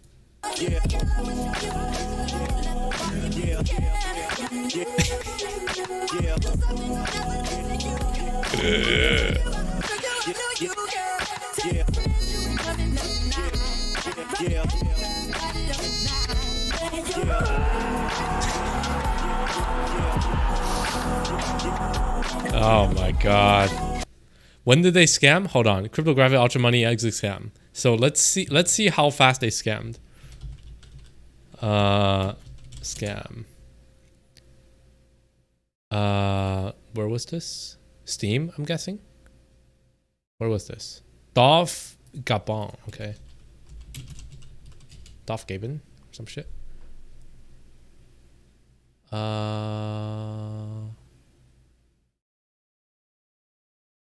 Huh. This doesn't even exist. Where is this? Some decentralized shit. When did they scam? When did they exit? Never mind. This might be fake. Here. All the buzzwords. I'm taking the #1 investor in that. Yeah. This is for you. Oh, this is too good. These are great videos, honestly. Look at all those tattoos. Wait, hold on. Is that one Chainlink? What is that? That's Ven? Okay, that's VeChain. This is Nano. Ethereum, HODL, XRP. Okay. Oh my god.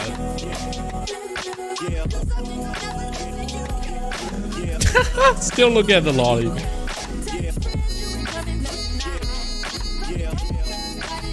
Music is great too.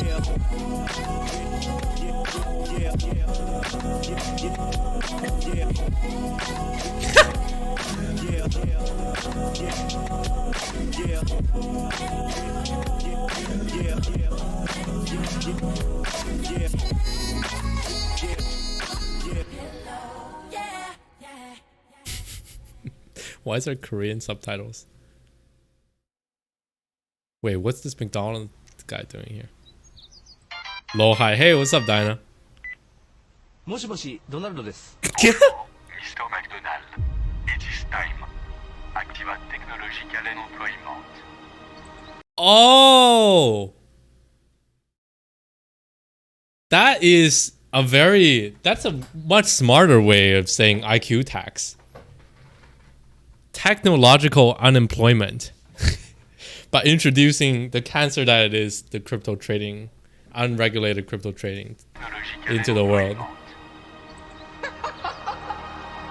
Oh fuck, that's evil, dude. Yeah, basically everybody quit their jobs and like get so much in debt and they have to work at McDonald's. It's fucked up. If Wojak just sucks it up and work hard, you can be a McDonald's manager and throw his money in our shitcoins. Ooh, the saga continues.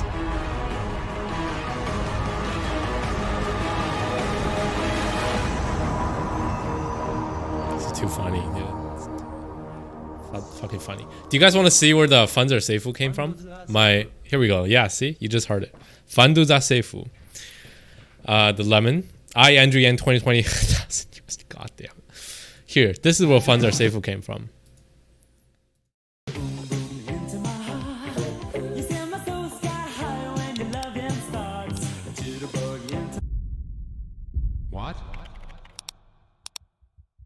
Funds are safe.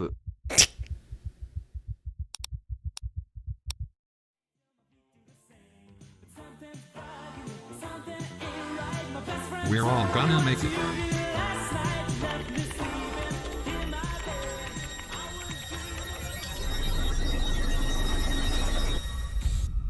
Oh no. Oh god, no. Funds are safe. I need to withdraw my funds.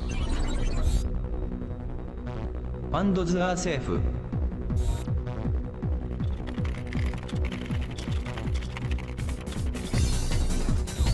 Funds are safe. Oh no, so many lemons coming in. I'm so used to the sound now of him saying funds are safe. Funds are safe.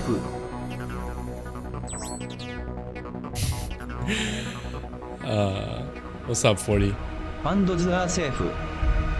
Funds are safe. Funds are safe. Funds are safe. Funds are safe. Funds are safe. Funds are safe. Funds are safe. Funds are safe.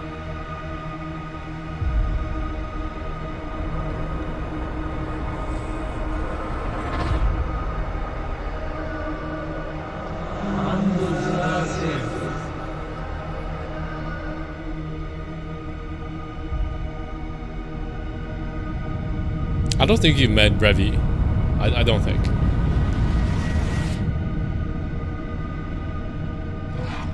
Funds are safe.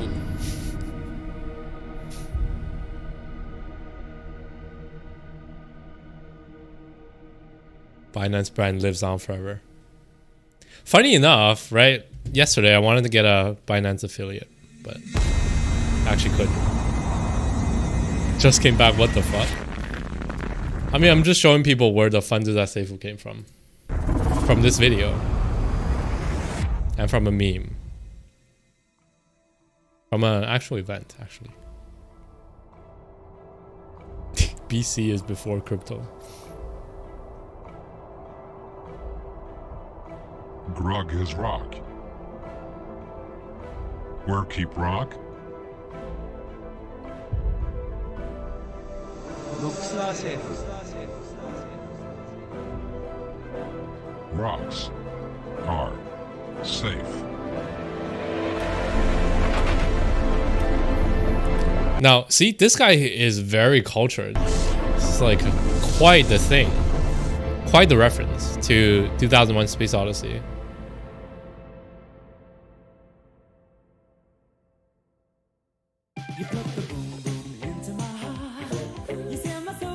I'll trade you a rock for funds are safe. My funds are safe.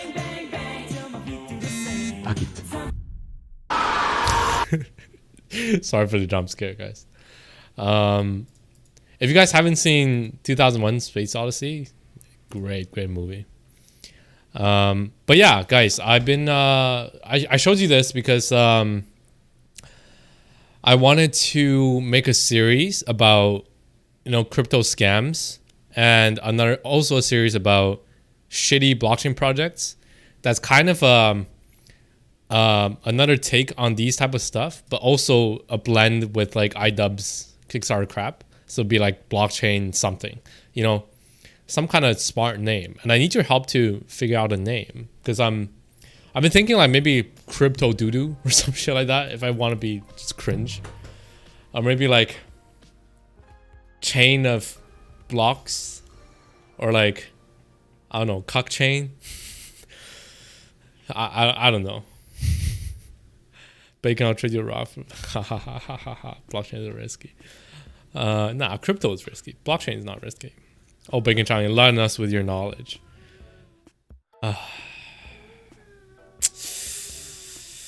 Maybe like bog chain, something like that. Bids. Basically, you know, where I will draw inspiration from is just 4chan bids. I can't go on it right now because it'll be not safe for work, but name 3 shitty blockchains and you can't say hollow chain.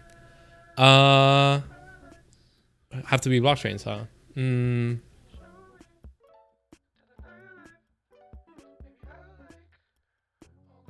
What are some real shitty ones? Any of the pot ones. Like Potcoin's pretty shit. Potcoin has Dennis Rodman backing it though. Pretty funny. Potcoin's pretty shit. Damn,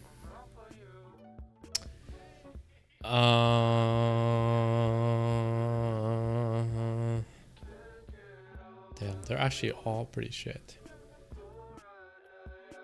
How about like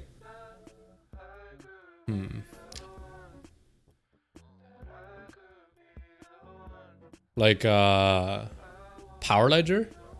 Because I'm thinking shit, you know, if it actually never took off, it'd be good. But if it were super overhyped and nothing came out of it, then that would be shit, right? Power Ledger is kind of one of those, I think. I don't think anything came out of it. You know, this shit.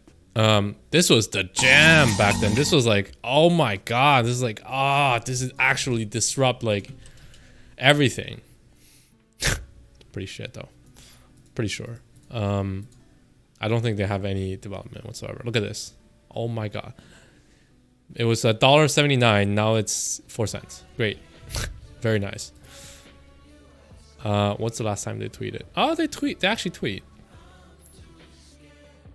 I still think this is bullshit though, so. Me, thank you for the lemon. Which one of these is shit? Let's see. VeChain's okay. Kyber's okay. Sia, we're actually working with Sia. D Live is working with, no, Lino is working with Sia or Saya. Civic I've used. It's okay.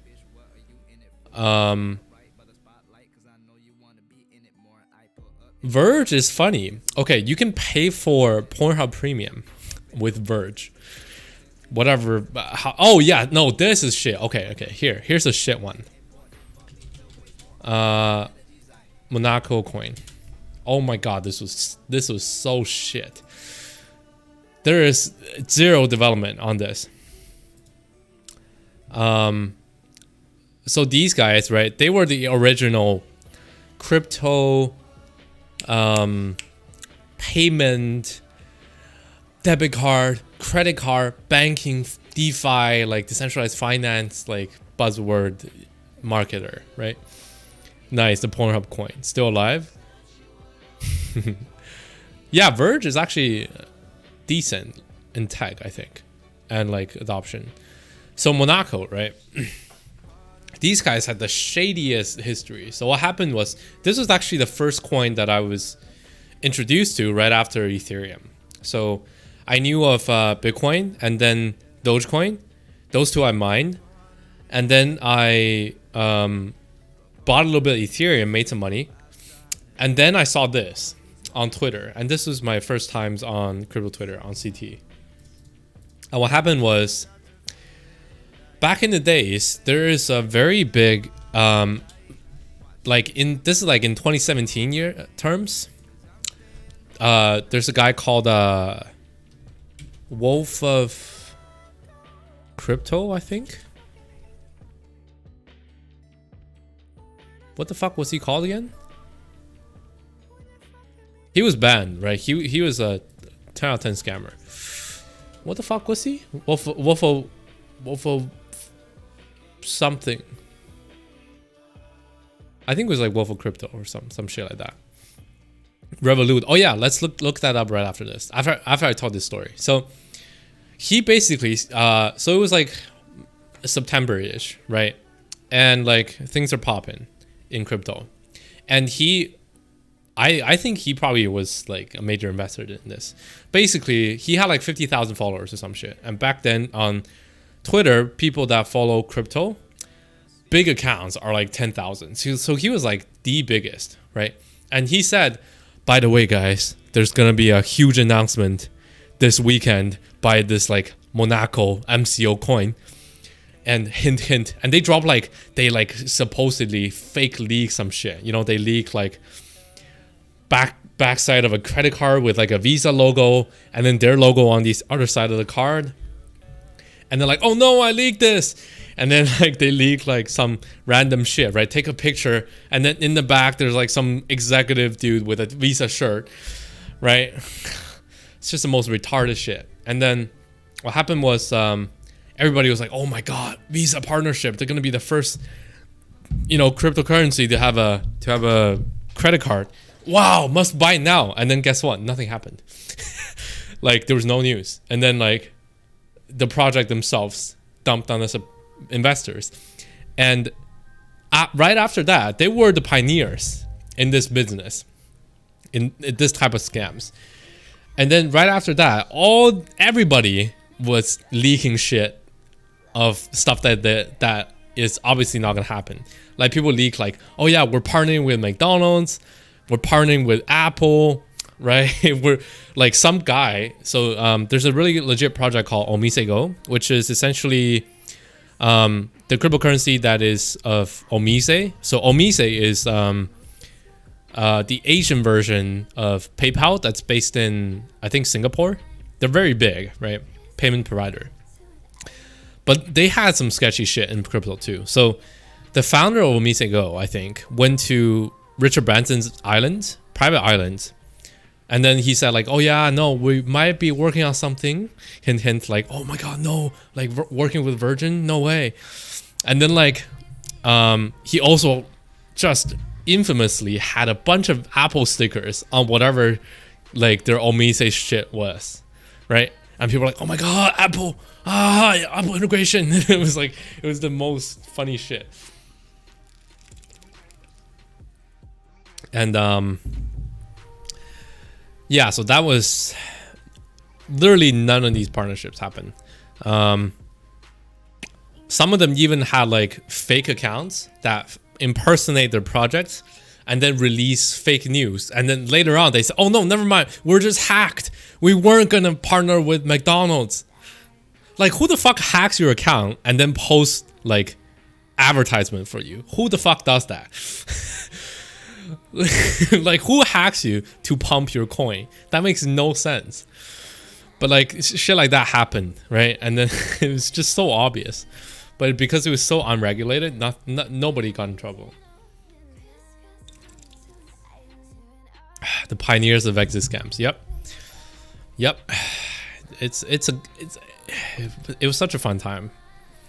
Honestly, I think, with this crypto series, now that, crypto in general, blockchain in general is way more legit, these kind of things are happening less and less. But then again, there is, interest in this group. I think it's very worth the entertainment value to go back to all those scams that I actually saw back in the days and kind of cover them in a series. And that's why I wanted to do this YouTube series, So anyways, gotta come up with a name. I still don't have a name, but let's look up Revolut. Revolut. So you wanted me to give 3 shitty blockchains, right? So Power Ledger is pretty shit. Monaco is pretty shit. And let me just give you one last story. Ripple, XRP themselves, had a pump and dump as well with their Ripple conference in 2017. I think it was October 2017. They had this huge countdown, right? And they had like major industry leaders and they leaked news. They're like, their campaign was crazy. They started in like 2 weeks before and they're like, major announcement. And then like they had a countdown on their website and shit. And then so on their Twitter, every day they release like a new countdown with like a little bit more info with like, cryptic tweets. And then a week before it, they said, oh yeah, but you know what the countdown is for? We're having a conference. And then everybody's like, what the fuck? Are you serious? And then I'll show you. It must still be there. Ripple 2017 conference countdown. It was fucked up. It was so dumb. Yeah, Swell. Swell is an exclusive invitation-only event, right? See, look at this. The background of the Swell website looks very similar to the shapes included in the 321 announcement on Twitter. Oh my god. Yeah, introducing Swell by Ripple, where innovation, blockchain, banking converge. Oh my god, right? This has to be it. It is very cool. It seems again as usual. And then everybody's like, huh, 5 cents in 5 seconds. Oh no, 3, 2, 1. What can it be? Oh my god. And it's like everybody's losing it. It was so retarded. It was the most retarded shit. Look at this. 5-day countdown for date of a conference. Marketing god. They said it was a conference in the first week. 3 days of mind-blowing content and speakers. Like, I don't know if they could blame it on the people, but literally they could have clarified. Right? But look at this. Can we still see this?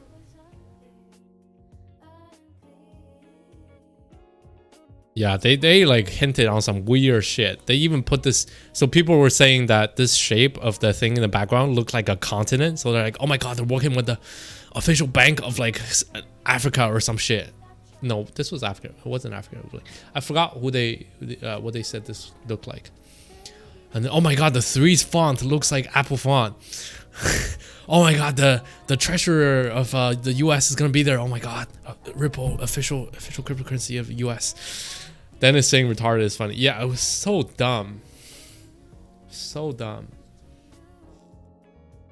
Look at all these threads. Here, yeah, here are the official tweets. They're probably still there. Yeah. 3, 2, 1, the countdown begins. Everybody's like, oh my god. Oh my god. Right? Ah. Everybody's losing their minds. Like, I blame this on them. Like, who the fuck countdowns to an announcement of a date of a conference? Like, that's just, you know, people are gonna speculate on your token. That's why you did it. So shady, dude. Seriously. Power Ledger, Monaco, Ripple. Yeah, Ripple's shit. Not for its tech, but for their marketing. It's very, very fucked.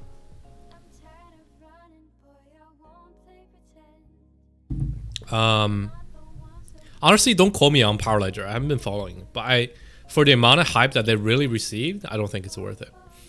I don't think it's worth the hype. Same with like Monaco. There are like 5 other ones that are just direct copies of their marketing, their direct tech. Nothing's different, right? Stuff like that. Okay, so what is Revolut? Let's look at this. This is interesting. Revolut is coming to Canada. Introducing Revolut, your account for global fee-free spending, free international money transfers, and instant payment notifications. Global, huh?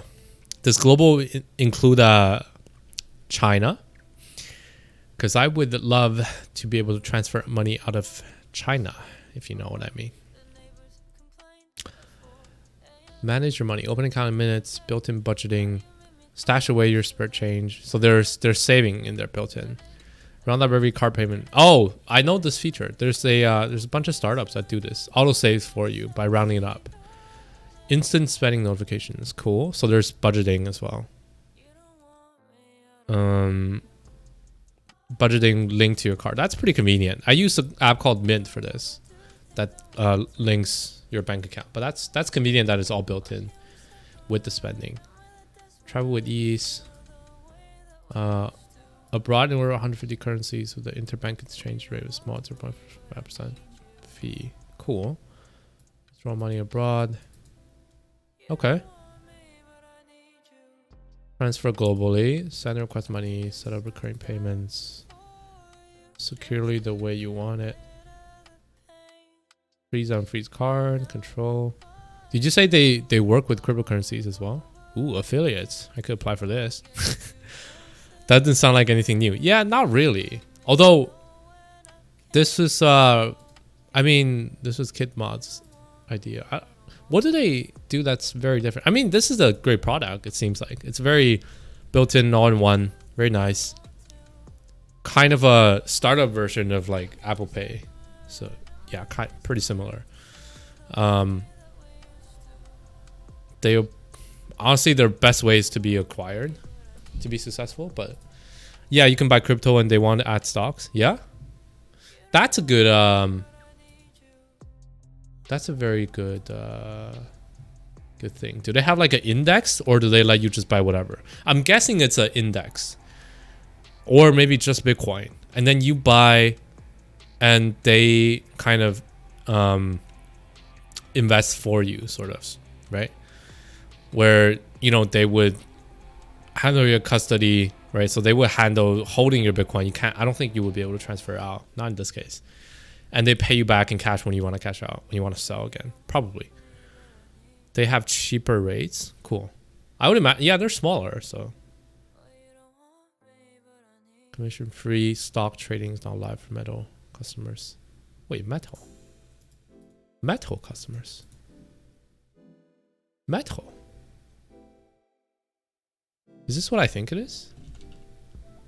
Wait. Metal?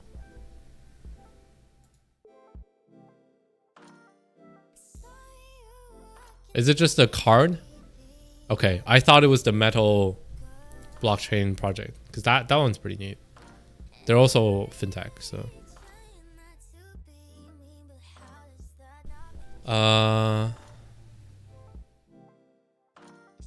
How do they handle trading? Crypto? If I look up crypto here, there's no crypto. Where's the crypto that you see? I mean, I'll take your word for it, but I'm not sure. Maybe I'll Google it. Because they don't pay you monthly, pay you a fraction of percent so they can afford cheap rates. Had a freaking stroke. Looked like it. Revolut crypto. Buy Bitcoin, Litecoin, Ethereum, Revolut. Exchange cryptocurrency. Going through crypto exchanges can be time consuming and complex, so we cut out the fat. Get access to cryptocurrencies in seconds at the touch of a button. Ooh, it's loud.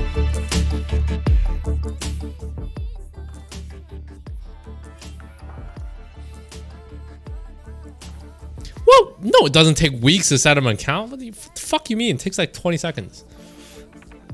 It takes weeks to, if you're illiterate, integrate a wallet and change.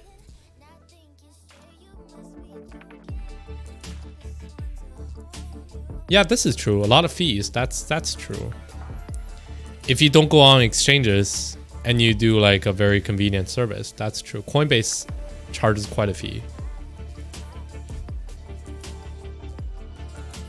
Ether, Bitcoin, Litecoin. Okay, best possible rate. Set up in seconds, not weeks. Can you send?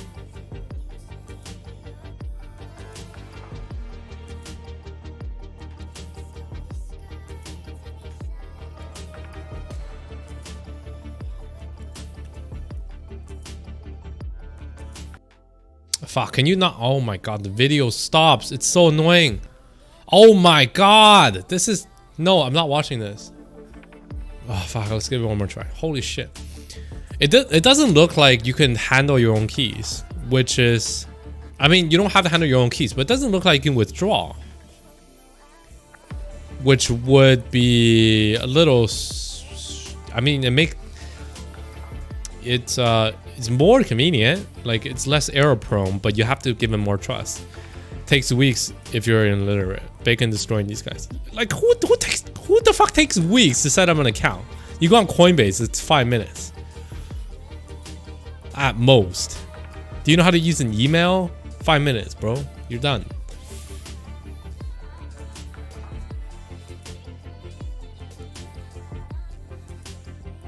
Yeah, so it looks like they only use it for investment, like just as any other stock. Like you wouldn't withdraw a stock, right?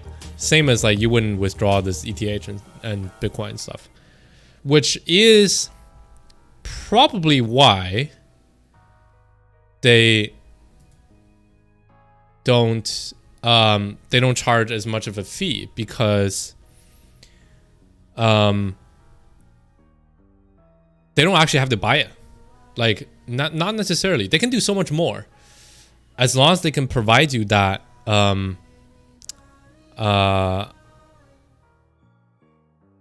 that price at that time. Like say for example, they have a lot of data and they pre-buy like 100 BTC. And when you buy one, they just like freeze one of them. And then they pay back the debt that they you know, the loan that they took out to buy in the first place, and they make some money already. So they always make it off of you. That's kind of the problem with exchanges that actually, like these services that actually offer you investment, but don't actually have to buy on the spot. That's probably why they're cheaper, I would say. I would have a better idea of what it is if they would let you use it before 18 years of age. I think it's supposed to be to pay it with in crypto. Oh, can they do that? I don't know. From as far as I can see, it doesn't act like a crypto wallet, which, like, it's not necessarily bad for you. If you just want to speculate and you fully trust their legitimacy, then it's probably good for you, right? You run way less risk, but it is very centralized, so you don't actually own it, right? That's what I'm saying. And there's so many uses of crypto as well outside of it. Yeah, kind of.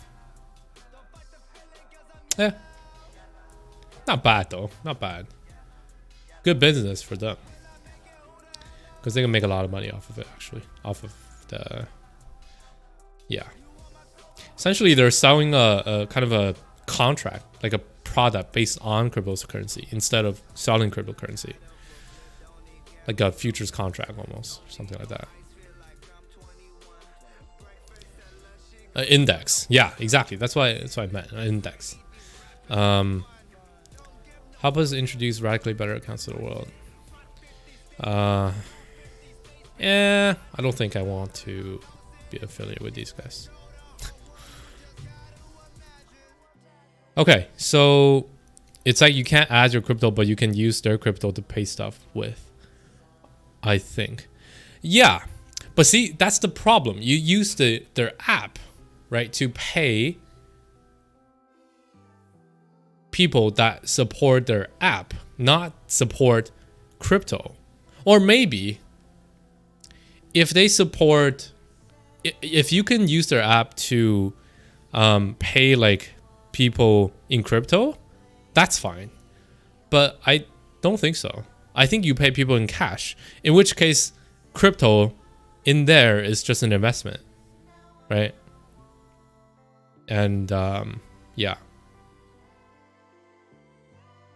it's not really another currency that like they're offering you to have that functionality. Whatever. I mean, like, I think there are better solutions for this. Their base product is great. Like, this is all really nice. I wouldn't use the crypto part, I don't think. Yeah. How big are they? What's their company size like?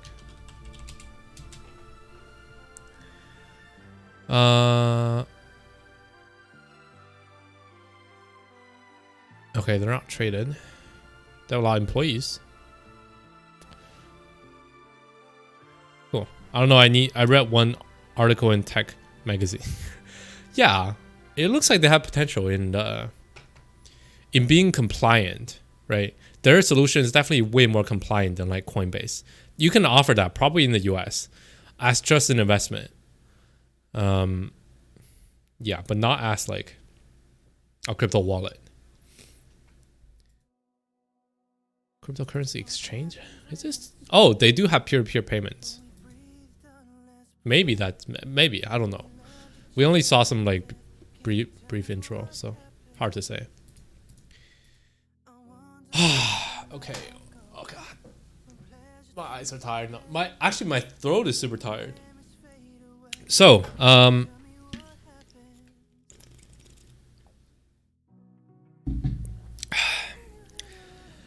going to do some YouTube series, do more TikTok.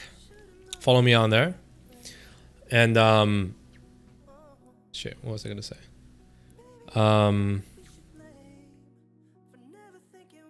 Oh no, forgot what I was gonna say. Rip mind. Rip brain. Was this something in the thread? Something here? No. Shit. Oh no. What was in my brain again? Roll to fraction. Thank you for two lemons. Let me turn up the volume here.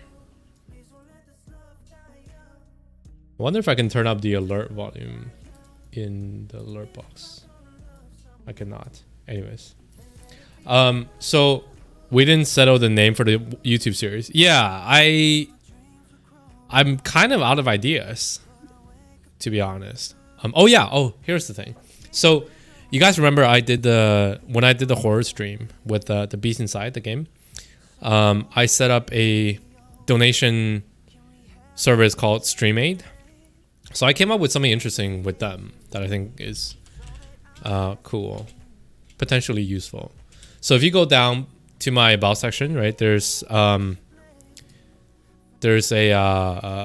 StreamAid, right, and on top of that it says like you can donate to me on StreamAid and send me a mission with the donation. BizChain, oh shit.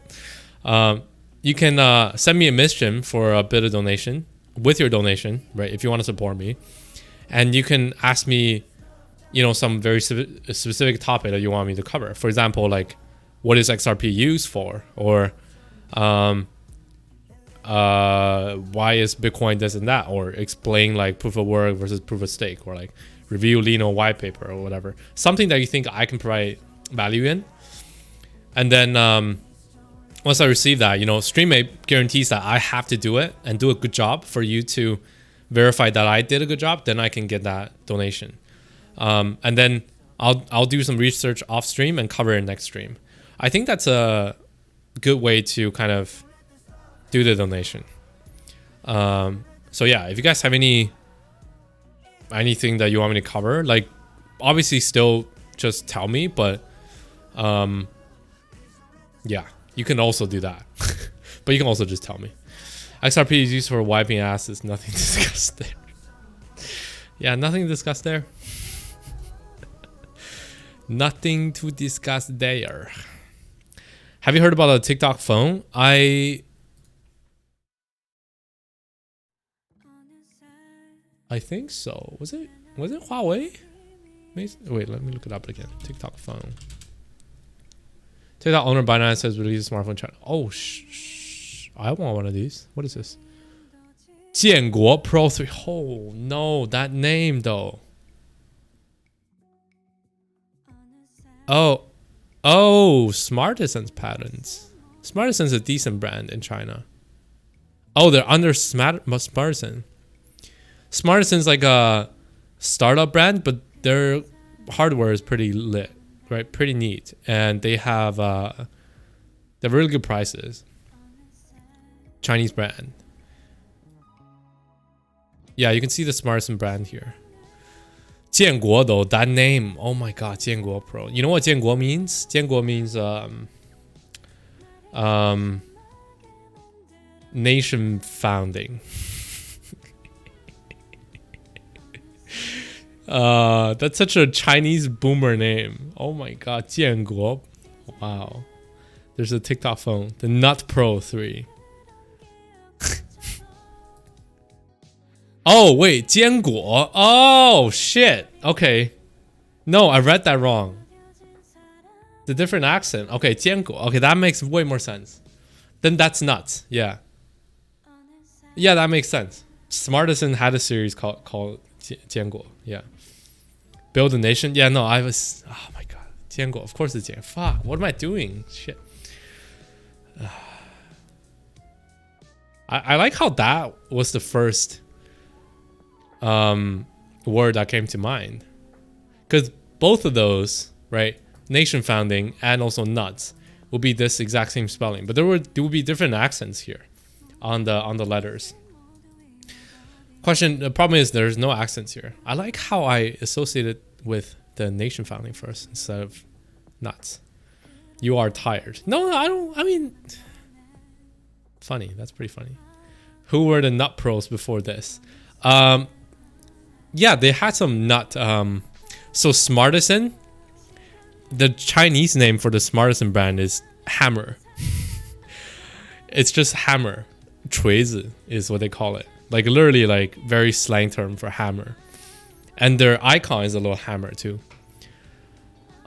Maybe communist brand, right? All we need is a sickle. I don't know.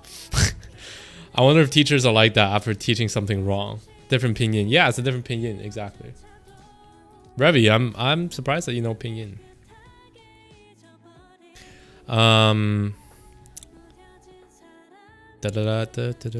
Let's look into it. TikTok phone, huh? Probably making a new smartphone. Yeah. Well, this is a while back. Well, here it is. This is the first smartphone from TikTok maker. By let me just look on the Chinese site, right? Look on Baidu. Smartisan T3, I think.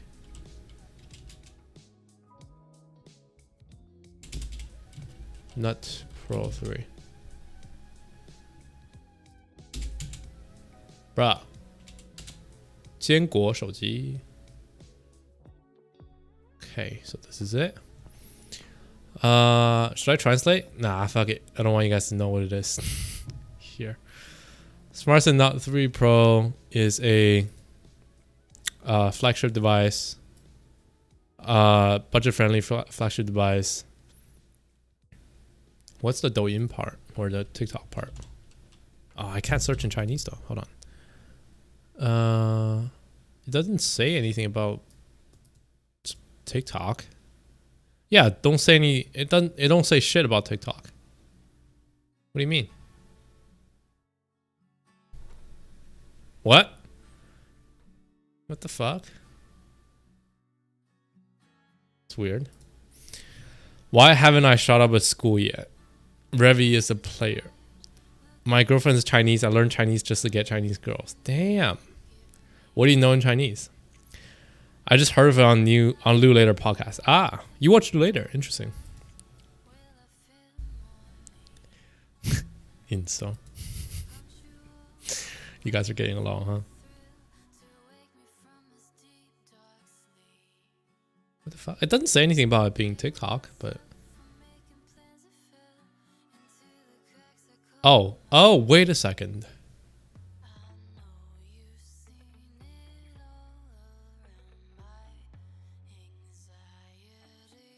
Yeah. ByteDance says it's not a TikTok. It's just not the TikTok phone.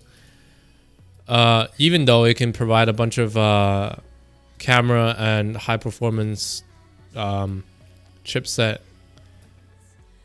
features, it also provides a set of tools already built in for you to use for TikTok. Okay. Well, it's just a bunch of tools and good cameras for TikTok. Okay. Cool. Not much different. Newsworthy? Not really. Why are you running? That face with no girlfriend. Why are you running?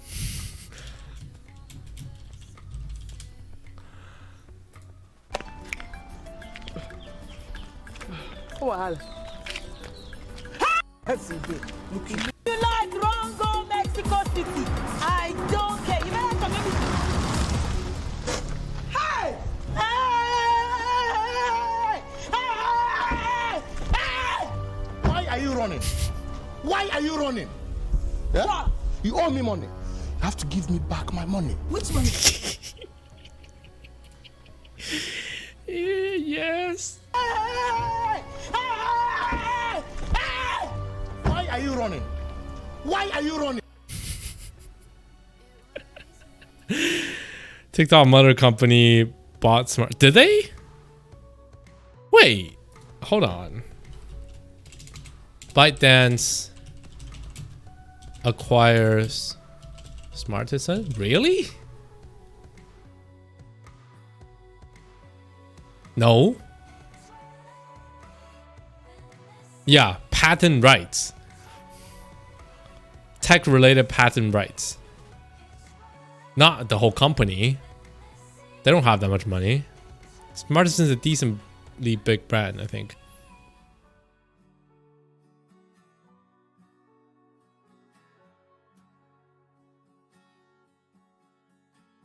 Oh, never mind. Under acquisition negotiations with ByteDance. When was this? Oh shit. Okay. It might be true actually. It might be true. ByteDance deal.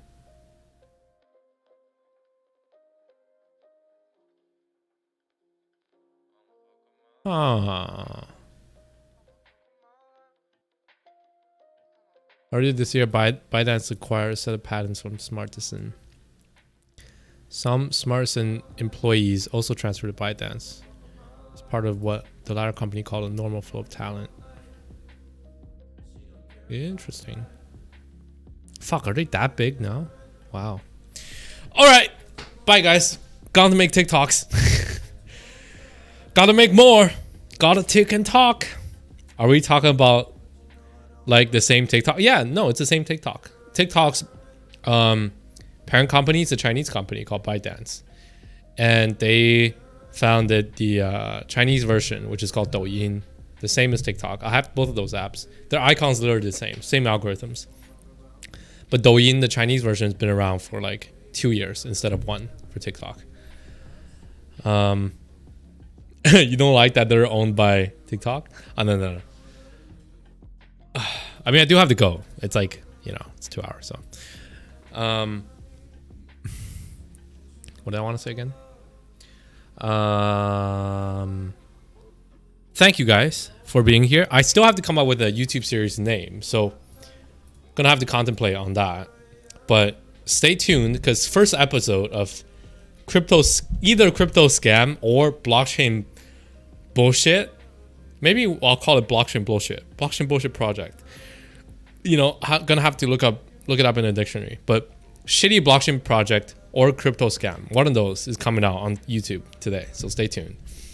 And also, I post very regularly on TikTok, pretty much twice a day. So you were saying you wanted to open the chest. Oh, yes. Yes. I never said that, but yeah, of course. Epic. If you collapse, wait, what?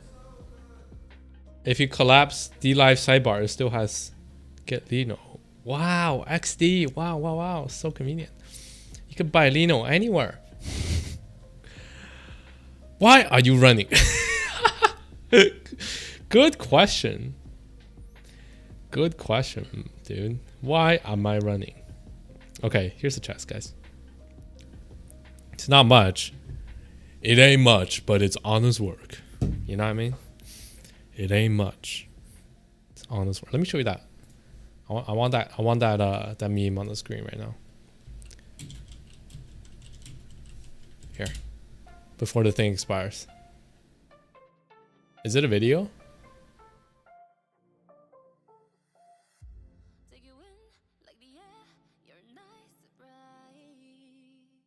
Okay, screw it. Congrats, guys. Me, Revifan, Anduin, Diana, and Shiron-X. Congrats on leading those boys and girls. Hey, buddy. Aye. Thank you for being here. Stay away from making dishonest YouTube stream to steal crypto. Yeah, I'm not going to do that. There's too much. Hey, Annie Silva, what's up? I'm just about to leave. Apologize. Come back tomorrow. Anduin, thank you for 4 lemons. I can't make it now because I've streamed about it and the evidence is out here on the internet. So literally, I'm not gonna risk it. I'm not gonna make a YouTube live stream scam. nah, I'm not gonna do it. Anyways,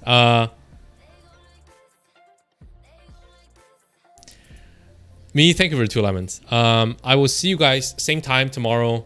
More crypto scam, more industry news, more explainers, hopefully more people. So, and hopefully this shitty blockchain project and crypto scams YouTube series can bring some of the YouTube crowd on D-Live to my channel. Maybe. We'll see if there are more people eventually. That's it. Diana, thank you for the lemons. And Revifan, thank you for the lemons. You really don't have to give them back to me. It's just lemons, dude. Like, you know, and it's generated. So, anyways, bye for now. See you tomorrow, same time, 12 p.m. for another 2 hours.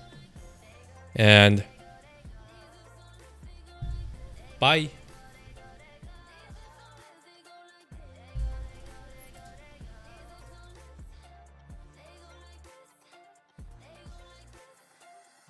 Funds are safe.